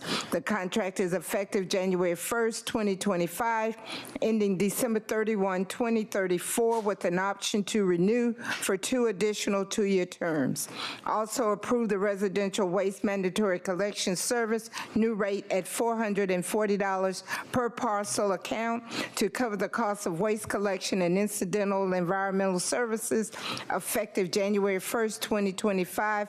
Both unit rates, waste haulers, and Augusta mandatory collections are subject to an automatic 3-year % yearly escalation effective January 1, 2026. Thank you, Madam Clerk. Commissioner Bobby Williams, you asked this item be pulled. You have the floor, sir. Yes, sir. I really wanted to hear the ins and outs about this situation. I see Dr. Malik over there. I'd like for him to kind of explain to us what his ideal is with this. All right, Dr. Malik?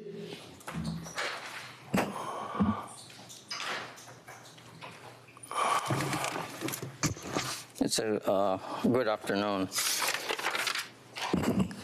So back on June 4, 2024, this body directed engineering director to rebid all 3 zones and bring back the recommendation by end of October 2024. I was on schedule to bring it back, but because of the hurricane, a few things got delayed, so I'm kind of 2 weeks behind the schedule. So that's the directive from this body, which I'm bringing back today with our recommendations. So this agenda item has 2 parts in it. So the first part is to award the contract to the 2 firms at the rates which is also included in the agenda item. So that's the first part. And my request to this body is that, really we need to get this contract awarded because I need time to get contract executed and continue the service effective January 1st, 2025. The second part is setting the rate which we charge to the residents, which is $320.50 now, but being the escalation and cost of the services over time, we have to adjust that rate. And that rate, that's a recommendation, but that's open for discussion. And this body can kind of lower that rate or how they wanted to set that. Agenda also include not only to pay for the contract services, but there are auxiliary services which environmental services operation are responsible. So in 2013, when this program was established to mandatory waste collect, the commission at that time has the vision at that time or the idea to support all auxiliary services through this program. And those, those services are like vacant lot demolition, litter pickup, mosquito control, street sweeping, and some of the allocation to the general fund. So right now, I have really 2 requests, but one really we need to award the contractor, these contractors, and the rates are very close to the rate we're paying. So really no escalation in the rate itself as far as the contract services goes on that. And I did that cost escalation. That is around 2.83 on average over 12-year period. So with that escalation, the original rate was $310.50 set in 2013. So with that, actually, the rate in next year, 2025, comes to $434.01. I also check out some of the services outside our area, like in Columbia County, other area, so I have a few people I check on the Valley Road. And what I gather from them is that they're paying like $360 to $412 per year. That does not include bulky waste, yard waste. So our include bulky waste, yard waste. And bulky waste is one of the costly items. My personal experience, actually 2 years now, some of the pallets, I pay $60 for each. So the bulky waste is one of the costs. So my request to this body is twofold.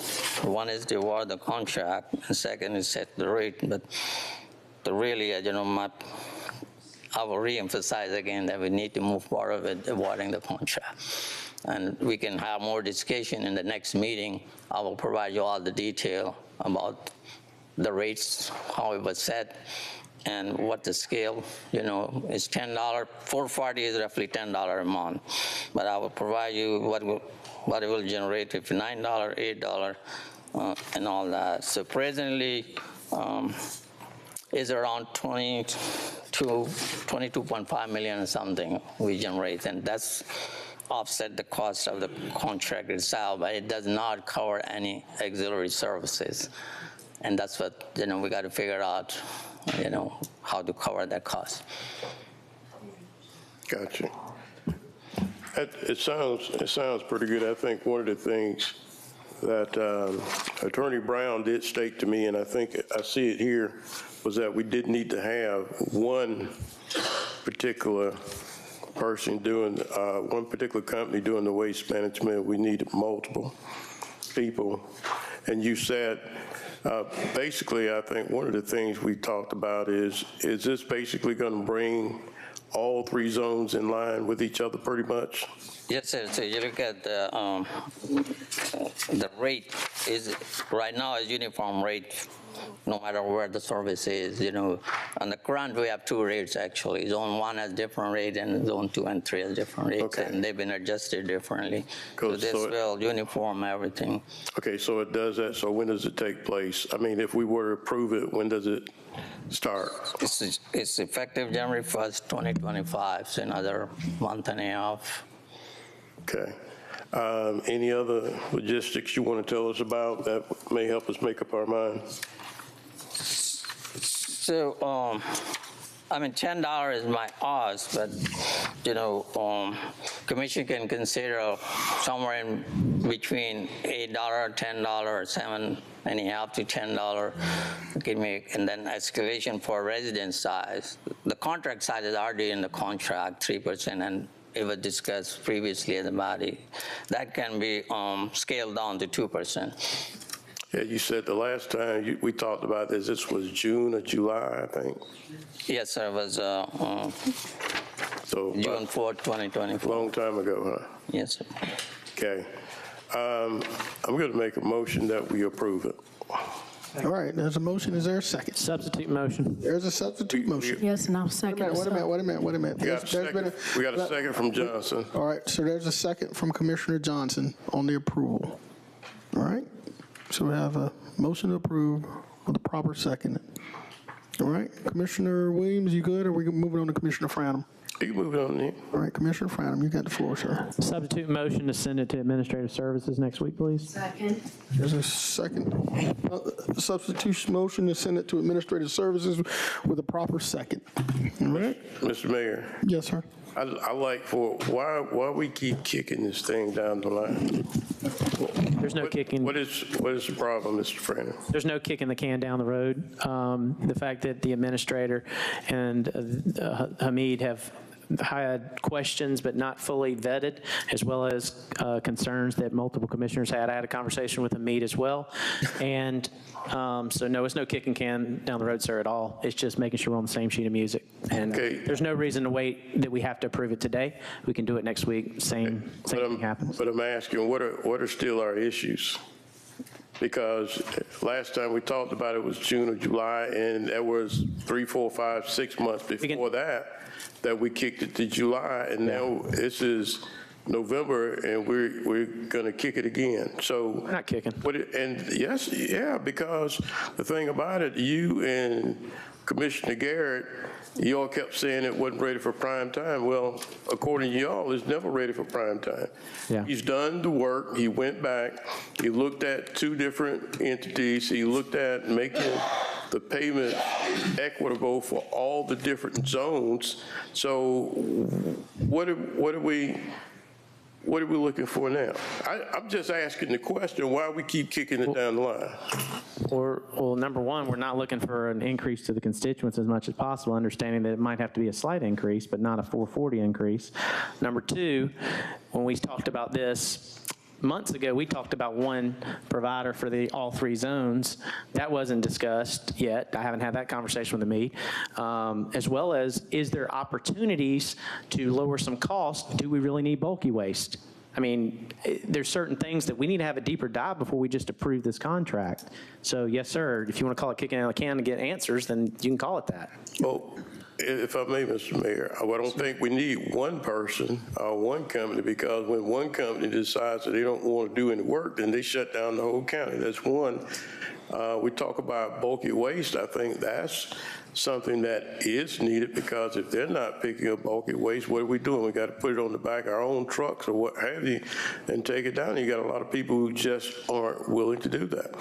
But Mr. Mayor, let's vote and go where we have to go. I'm pretty sure that it's going to bring us right back to this same point next week, because he's done the due diligence. He's done what he needed to do. He's got the price down. It's not going to go down too much due to the fact that every time we send something out and then we send it back out, it comes back at a higher price.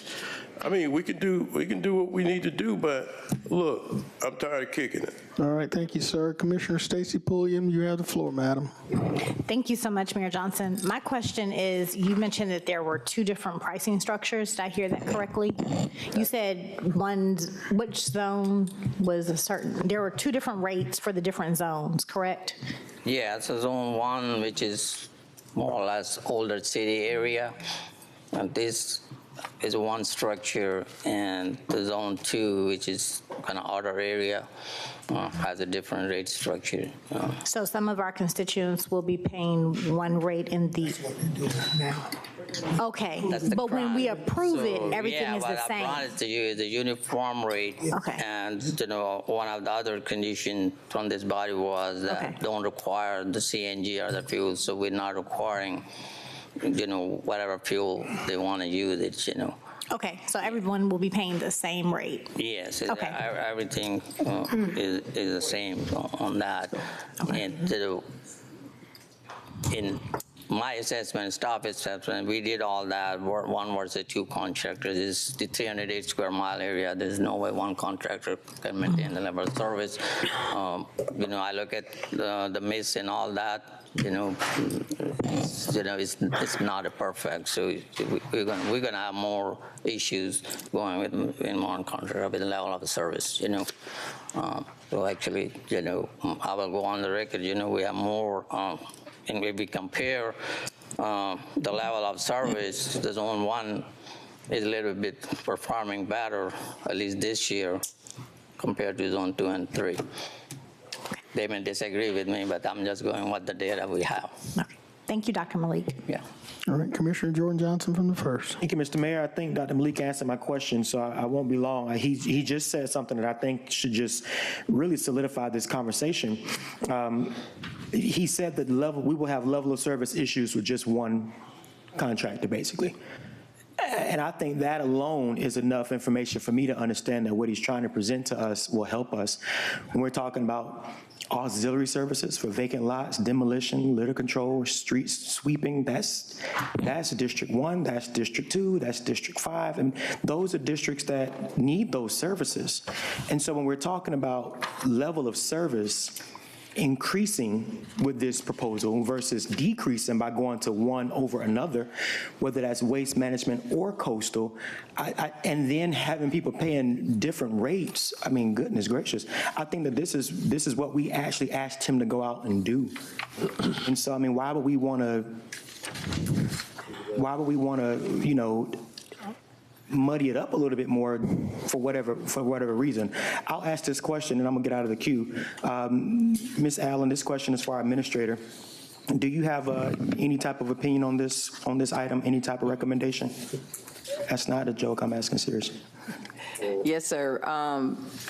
Dr. Malik and I met briefly this morning to look at this respective agreement. My recommendation to Dr. Malik was to, and we spoke and concurred to bring it back with the actual background information, provide you guys all the respective information so that you can actually see it and make a comprehensive decision. That was why we wanted to delay it. Was this morning your first time looking at it? Yes, this was my first time. I had an opportunity to sit down and me and Dr. Malik talk about it. So in the event that this was on the, all right, okay. Thank you, Mr. Mayor. Thank you, sir. Commissioner McKnight. Thank you, Mr. Mayor. I spoke with Administrator Allen this morning and had via conversation with Dr. Malik. Being engineering chair, so to speak. I'm vice chair, but we hadn't been able to have a committee in weeks, and I feel that this is something that I would like to be able to talk to Administrator Allen and Dr. Malik about. In all due respect, I would like to ask that we take this back and review it further. I'm not kicking the can down the street. I'm just asking to please reconsider. And thank you, Administrator Allen, for your support on that. Thank you, Mayor. Thank you, Commissioner McKnight. Commissioner Wayne Guilfoyle. Thank you, Mr. Mayor. Mr. Mayor, some of my concerns on this is we delegated the director to go up. He actually, back in June, had one zone, which is I guess, basically the downtown area, which is going to be higher. Anytime if we had to paint in this room, you're only going to paint that closet, naturally it's going to be higher. That was the mindset behind that. But we also delegated him to, go for all three zones at one time. Well, it's actually separated back to where we originally started back in June, where it's three zones. And I think, I don't know where this concept is. Attorneys should be giving us opinions, not making decisions where a trash hauler can't handle all three zones. They do it in other cities, regardless if it's either Georgia Waste or Coastal. But here's some of the challenges that I'm facing, is that the yearly service is $289.68 based at that $24, what they charge us on a monthly fee.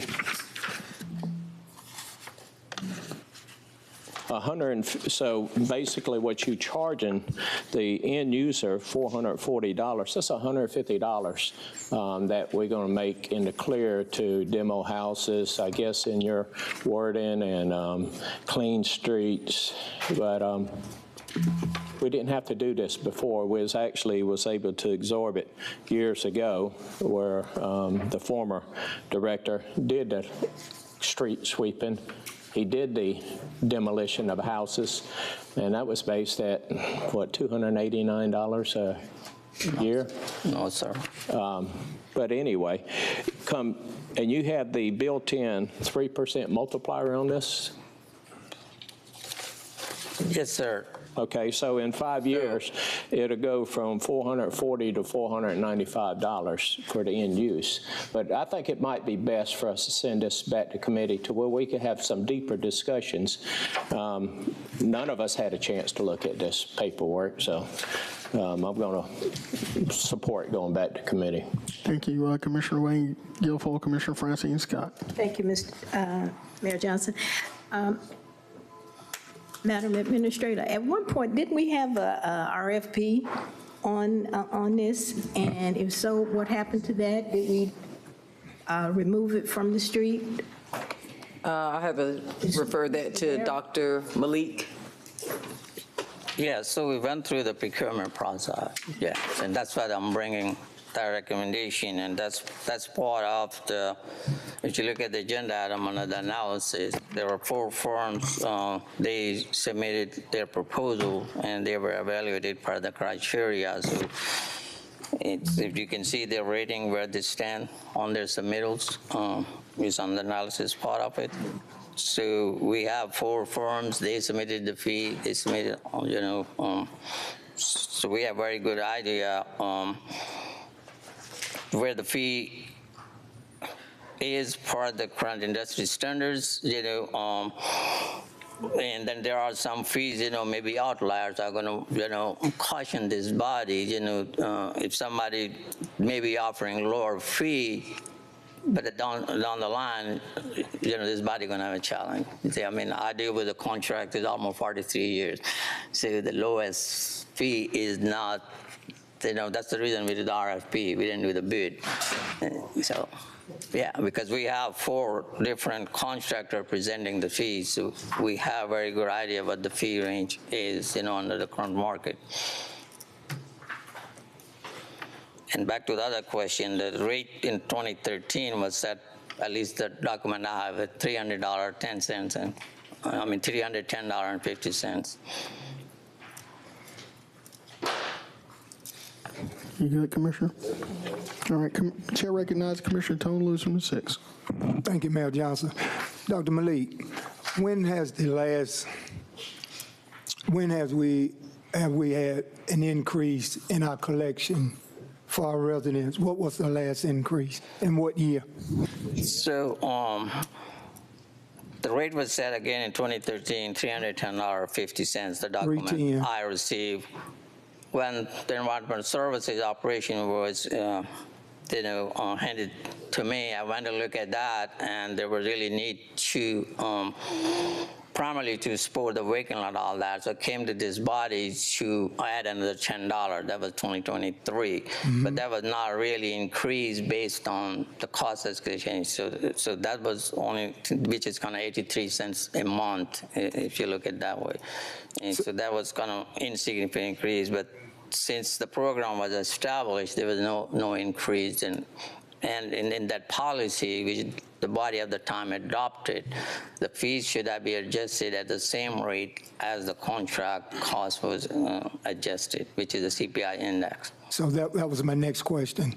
So with the increase that you are asking for, that's based on the CPI? So, yes, sir.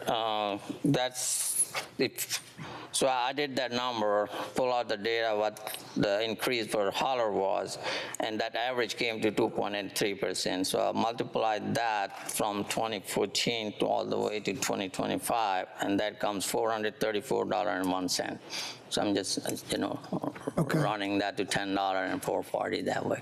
So you have on this agenda, we're looking at two different things. We're looking at contract, awarding contract, and we're looking at price increase. We're looking at increase. So is there any way we can separate, because I know we've got a motion and a substitute motion based on both of these items here.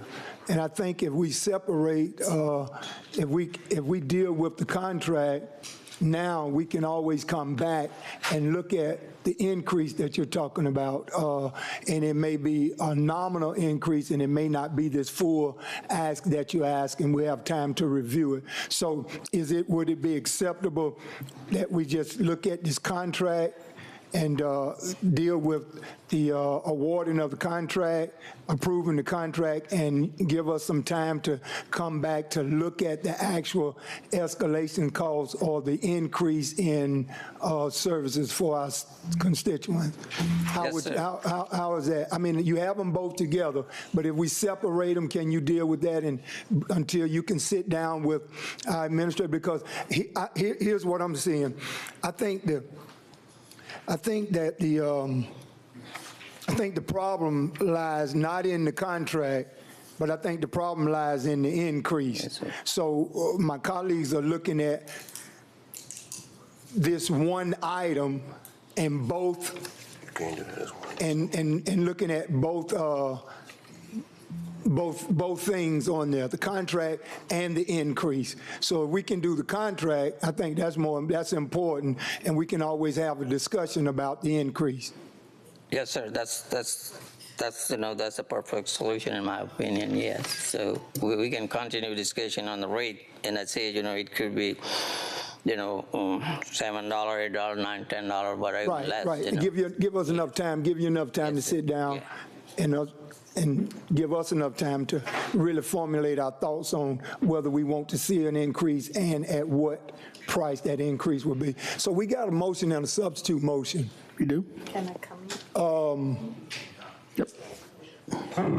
The substitute motion was to refer it to the Administrative Services Committee, and the motion was to approve. All right. Commissioner Lewis, you yield? Do you yield? I do. All right, Commissioner Francine Scott. Thank you, Mr. Mayor. I think I talked to a couple of my colleagues early today and last night about this. I'm not sure if we got so many questions. There's so many questions that I'm not sure. 1 minute is one zone is having this amount, the other zone having this. I mean, can we? Personally, I don't even know if I can actually make a sound decision. I'm wanting to piggyback on Commissioner Lewis. If we send this back, could we work out all the details then and then bring it back? This discussion we having now, I think it would be something that I would can support right now. I think we need to send this back to administrative service. That's not me, I'm not. All right. All right. Mr. Mayor. Come on, Commissioner. We're ready to vote. We're ready to vote. I'm going to withdraw my motion. Okay. But here's the thing. We're always going to have some things up in the air. There will always be some things that we will have to discuss. There will always be some things that we may not understand because we're not the professional. We're the commissioner who makes the decision. But Dr. Malik is the professional. He's the one in the administrator. They're the people who gets into the nuts and bolts. We sit up here and we try to get into the nuts and bolts and how they come up with these numbers and how they come up with the data and what have you. I'm going to withdraw my motion. We'll come back. Next week. Is the next week that we're going to look at this, sir? Next commission. Administrative Services. Next committee is fine, but what I am saying is that you're going to come away from that with questions. So we've been kicking the can down the road. We continue to kick the can down the road. It's been on the agenda 3 times, and 3 times we say it's not ready for prime time. Well, when will it be ready for prime time? Okay. Thank you, Commissioner Williams. Madam Clerk, the commissioner from the 5th has withdrawn his motion. And I think we'll have one motion to vote on. Commissioner Johnson, before we vote, is there something you need to add? Want to see if we can do it without objection. All right. Let's see if we can do this without objection. That motion is by Commissioner Franham is to move this to next week's administrative services. Is there any objection to that? Hearing or seeing none, Madam Clerk, we're moving it. All right, one more item for number 28. Number 28, motion to approve allowing debris haulers to go into gated communities to pick up debris. All right, I think, who's that? Commissioner Sean Franham, is that you, sir?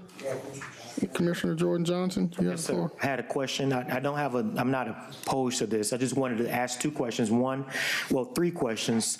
The first question is around the legalities around this. Are we legally able to go into gated communities and do this? Because I know that we're not legally able to cut private property and stuff like that. So are we legally able to go in here and do this? Secondly, is there going to be an additional cost to the city for this type of debris pickup? And then thirdly, where are we with debris pickup in areas that aren't gated? Because I ride Laney Walker and Harrisburg, Eastview, I ride all these areas and there's still debris everywhere. So are we legally allowed to?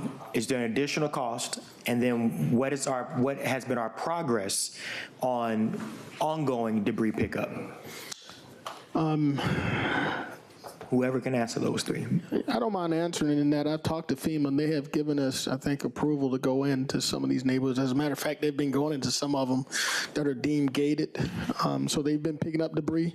I can tell you debris continues to be a challenge throughout the city. I don't care what side of town you're on, but we're making tremendous progress, and that effort goes on, and it'll be going on for a while.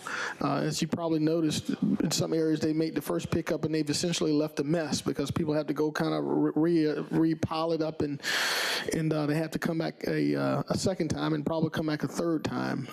But I think it's in the best interest of our community to approve this, and that we have neighbors, unfortunately, that were affected by this disaster, just like, and they pay taxes here just like everyone else. And I don't think there's that many neighborhoods where it makes a huge impact. Thank you, Mr. Mayor. I want to get who's managing our debris pickup right now? So Series is our contract. Is that going through engineering? Yes, it is going through engineering. Get the engineering up here, please. Yes, sir. And ISM is managing. Then as Dr. Malik comes up, Attorney Plunkett, do we face any legal ramifications? Are we able to do this legally? It's permitted for us to go into private roads to pick up trash. And that is legal? Storm trash. Yes, it is. Storm debris. Storm debris, yes. Dr. Malik? Dr. Malik, where do we have a timeline on where some of these neighborhoods are going to be picked up? Because, you know, I've got a call from some neighbors over in Willow Creek, and, you know, they're asking when is their debris going to be picked up. I got folks on Waters Edge Drive asking for the debris to be picked up. If we do this, will these communities, will gated communities take precedence? Will they be moved to the front of the line? Or are they just going to get in line like everybody else? And what has been our progress? So we are all over the place, you know. So we're hitting the hot spot, that's where we started, and then we're moving out. So they're picking up from almost, you know, we have 6 zones the way we started during emergency protective measures, which is push. So we kept the same layout, so the contractor working on that. So they are, you know, we get an update every morning or every night. So really they are everywhere, but some places there may be more trucks than others, but they are. We are kind of spreading out there. So just one more question. I'll stop again. Yeah, I'm just putting my thought to get the right wording. Really, what we're looking at is public safety, where the safety issue is, where I just all have that. a final question. I'm already sold on that. We're good. Yeah. The last question is there an additional cost? Will there be an additional cost to go into gated communities? So, yes, sir, there will be costs because we're going to add to the volume. To the way it worked, we did in the ice storm. This body has to authorize to go pick it up. Whether it will be reimbursable or not, you know, I'm not clear on that. I can check on that. And you see, and that's why I asked the question. I'm not opposed to it, but I'm asking the question simply because we're already going to have to be getting reimbursed for this. I don't know if there's an additional cost or if it is even going to be reimbursable. So I think these are questions that need to be answered before we vote to go into these neighborhoods. Not opposed to it, but I mean, it's a financial decision ultimately. Well, they've already gone into some, and as I understand, FEMA is going to reimburse us. Yes, that's the whole reason I put it on Why there. is it on the agenda? Because formalities that I was told to put it on there to make sure to protect our interest. And do we have it in final question? I'm gonna get out of the queue. Do we have in writing certain that FEMA is going to reimburse? So, the final reimbursement, you know, we have to really make our case. That's what we earlier discussed, the volume and all of it, you know, because right now they're saying, you know, the Richmond County has only 1.4 million cubic yard, and we already 1.3 this morning. So, so that's what we're going back and forth on that. So with all this volume. That estimate has been adjusted while we've been in this meeting. It's gone up to 2.5 million. So we're working with them. So the final number is hard to really say here. You know how much we're going to reimburse and how they're going to come down. Can we receive some type of communication, written communication that everyone can read and digest from FEMA, making sure that we know that if we go into these gated communities, that the additional cost that the city is going to be absorbing will be reimbursed or at least eligible for reimbursement? Because you just said a number, the mayor said it's been adjusted since we've been here, and we already are going to be faced with tough decisions. Why are we continuing to add dollars and on you know, bills in the coffer if we don't know where this money is going to come from? I'm not opposed to having folks in gated communities have their debris picked up because they need it as well. But it's an additional cost that the city is going to have to take on, and we're not even sure we're going to get our money back. So can we communicate with FEMA and have that written, some type of communication to the commission before we vote to approve this? It's just liability for the city of Augusta. We're fine with taking a risk, cool, but I mean, let me add to that. Is it standard practice, not only in Richmond County, but all neighboring county where, you know, this elected body has to make that motion or decision like we're here? So we are not alone with this. So there are others. So like Westlake and Columbia County has to do this. Yeah, so I think everybody has to fight. If we're potentially taking on the risk of not getting reimbursed for money that we're getting ready to put out, fine. You know, if y'all look okay with potentially not getting reimbursed, cool. But 4 or 5 years down the line, and we're talking about the hole that we're in because of money that we spent that we didn't have and can't get it back, I'm not interested in hearing the sob story. We need to make sure that we have all of our I's dotted and T's crossed, and that's my only position. If we want to go for it, let's go for it. Someone can call for the question. All right, let's hear from our administrator.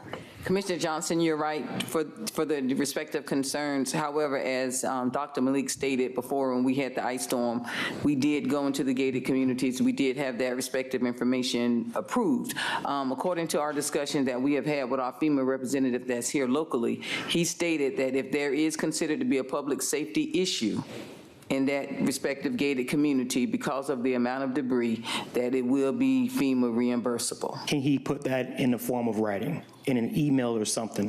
Where we have a safety net to fall back on if we need to. Yes, sir. I will reach out to him to get that respective information. But this, as Dr. Malik stated, is not uncommon. And I wish it was a guarantee. Even with the debris that we're getting picked up now, there is no guarantee that you will ever get reimbursed every dollar. We're doing whatever we can to make sure. But I don't want to leave the impression that there is not going to be something, because we went through that in 2014, the same thing. So we will, just like Dr. Malik stated, we will defend our case as best we can to make sure we get 100% of our reimbursement for the 90 days. So I can assure you, we're going to try to cross our T's, dot our I's, and close our O's. I hope so. All right, let's see, Commissioner McKnight. Yeah, thank you, Mayor. Just a quick question. This is actually Commissioner Franham and his district, but a few people have reached out to me in Rockbrook and Conifer, and both of those neighborhoods have a gate on one side, but then you can enter in another. So like the back entrance of Conifer and Rockbrook has a gate. Is that still considered gated, but yet the front entry is open? They've already been in both of those. They've already. So the gated is restricted, like your gate are closed. You have to either have a guard there or you have to point the number and all that. But if the road may be private but is open to the public without restriction, that will fall into our regular road for the debris pickup. Thank you, Commissioner Franham. Before we vote, just to Commissioner Johnson's point about not getting reimbursed, I have serious concerns about the number of companies on roads that have debris that we're not picking up companies' debris, and I think they think we are. And I think as a government, we need to get that word out, because that's on the companies to take that debris, not us, because we will not get reimbursed for that, correct? So we need to get that message out loud and clear, because you go down Wheeler Road, you go down even Washington, they think that we're going to pick it up, and it's a lot, and we're not picking it up, and we're not telling that to the community. Businesses, we don't pick up business debris. We only pick up household debris. So they've got to understand that. So voting. All right, let's vote. Motion to approve.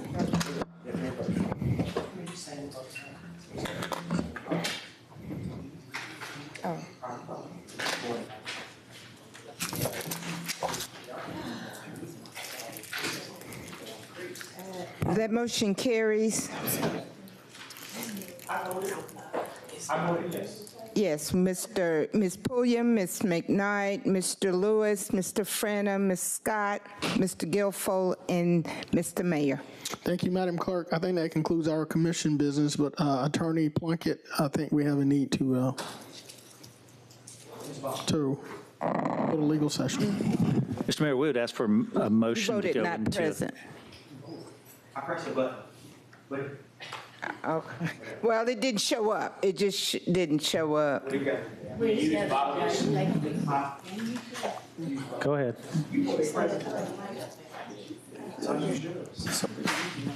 Never voted present. Never voted. Come on. All right, so there's a motion. Is there a second? No, he hasn't stated. He's got to state it. Mr. Mayor, we would ask for a motion to go into executive session to discuss real estate personnel and other permitted matters. Also, as a reminder, we'll need to come back to this meeting and if either consider item number 32, or alternatively, the body would need to recess this meeting to a time certain. You got it. All right. Motion to second. All right, there's a motion. Is a second to go to executive session. Madam Clerk, we're voting. Is that Ms. McKnight?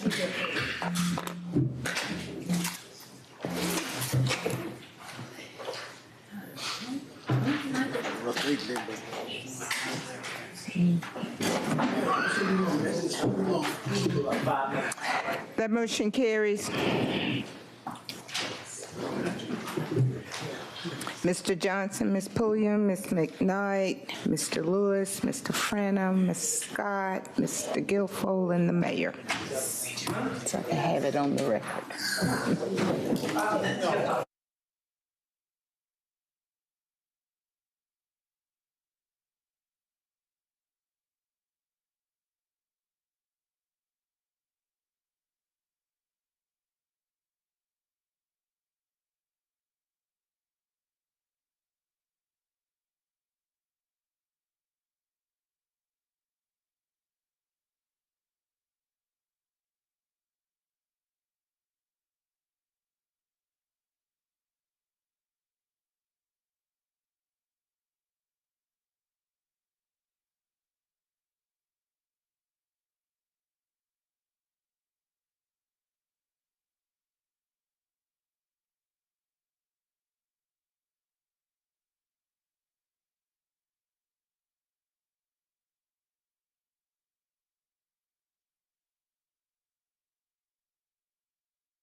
Ready?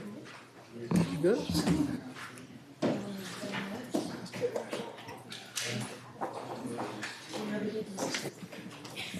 All right. Madam Clerk, I call this session back to order. Attorney Plunkett. Mr. Mayor, we'd ask for a motion to authorize the execution of the closed meeting affidavit. Second. There's a motion, there's a second. We're voting.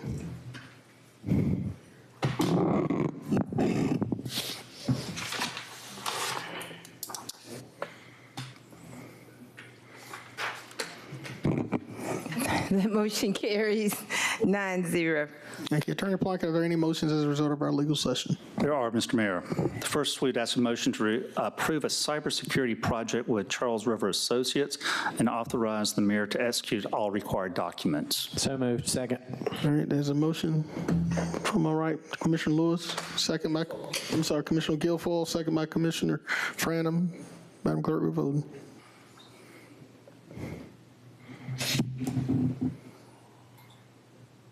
It's unanimous. 9. Attorney Plunkett. We'd ask for a motion to approve the purchase of 809, 811, 819, and 825 Laney Walker Bethlehem by Augusta, Georgia Land Bank Authority with funding through the Housing and Community Development Department for $800,000 in connection with ongoing redevelopment efforts in the Laney Walker Bethlehem area. So moved. Second. So motion, there's a second. Commissioner Franham, Commissioner Scott. Madam Clerk, we're voting.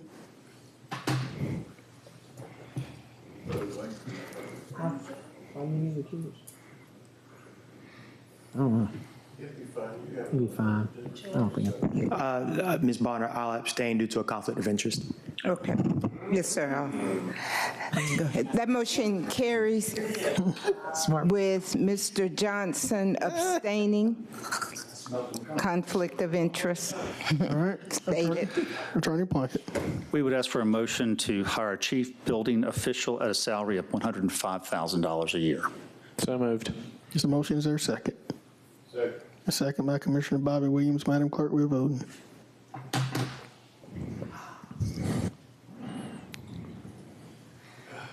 That motion carries unanimous.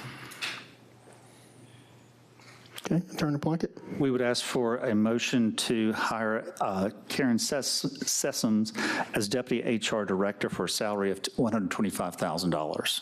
So moved. There's a motion and there's a second by Commissioner Scott.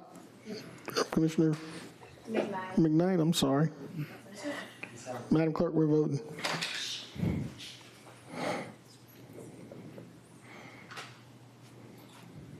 Unanimous. All right, Attorney Plunkett.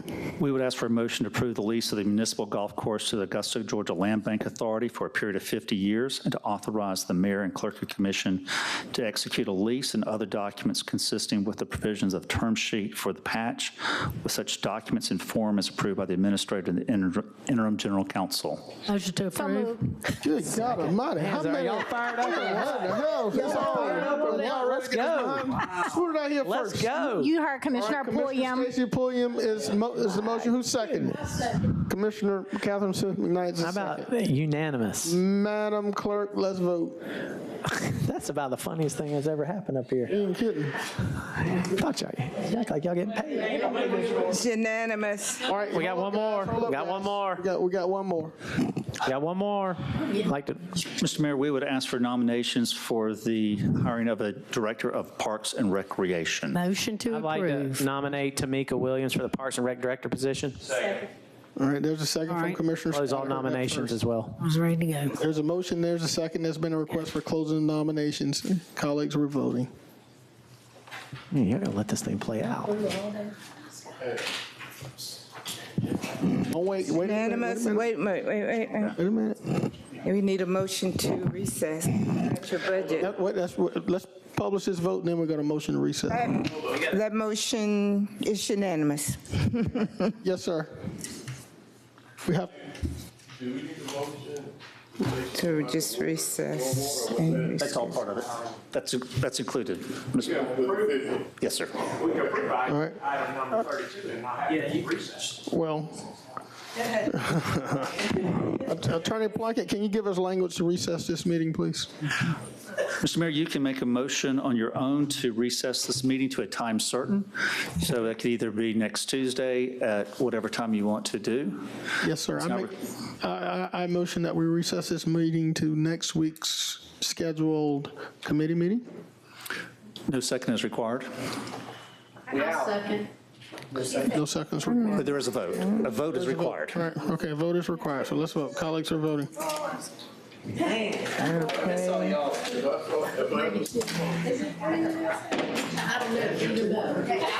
It's unanimous.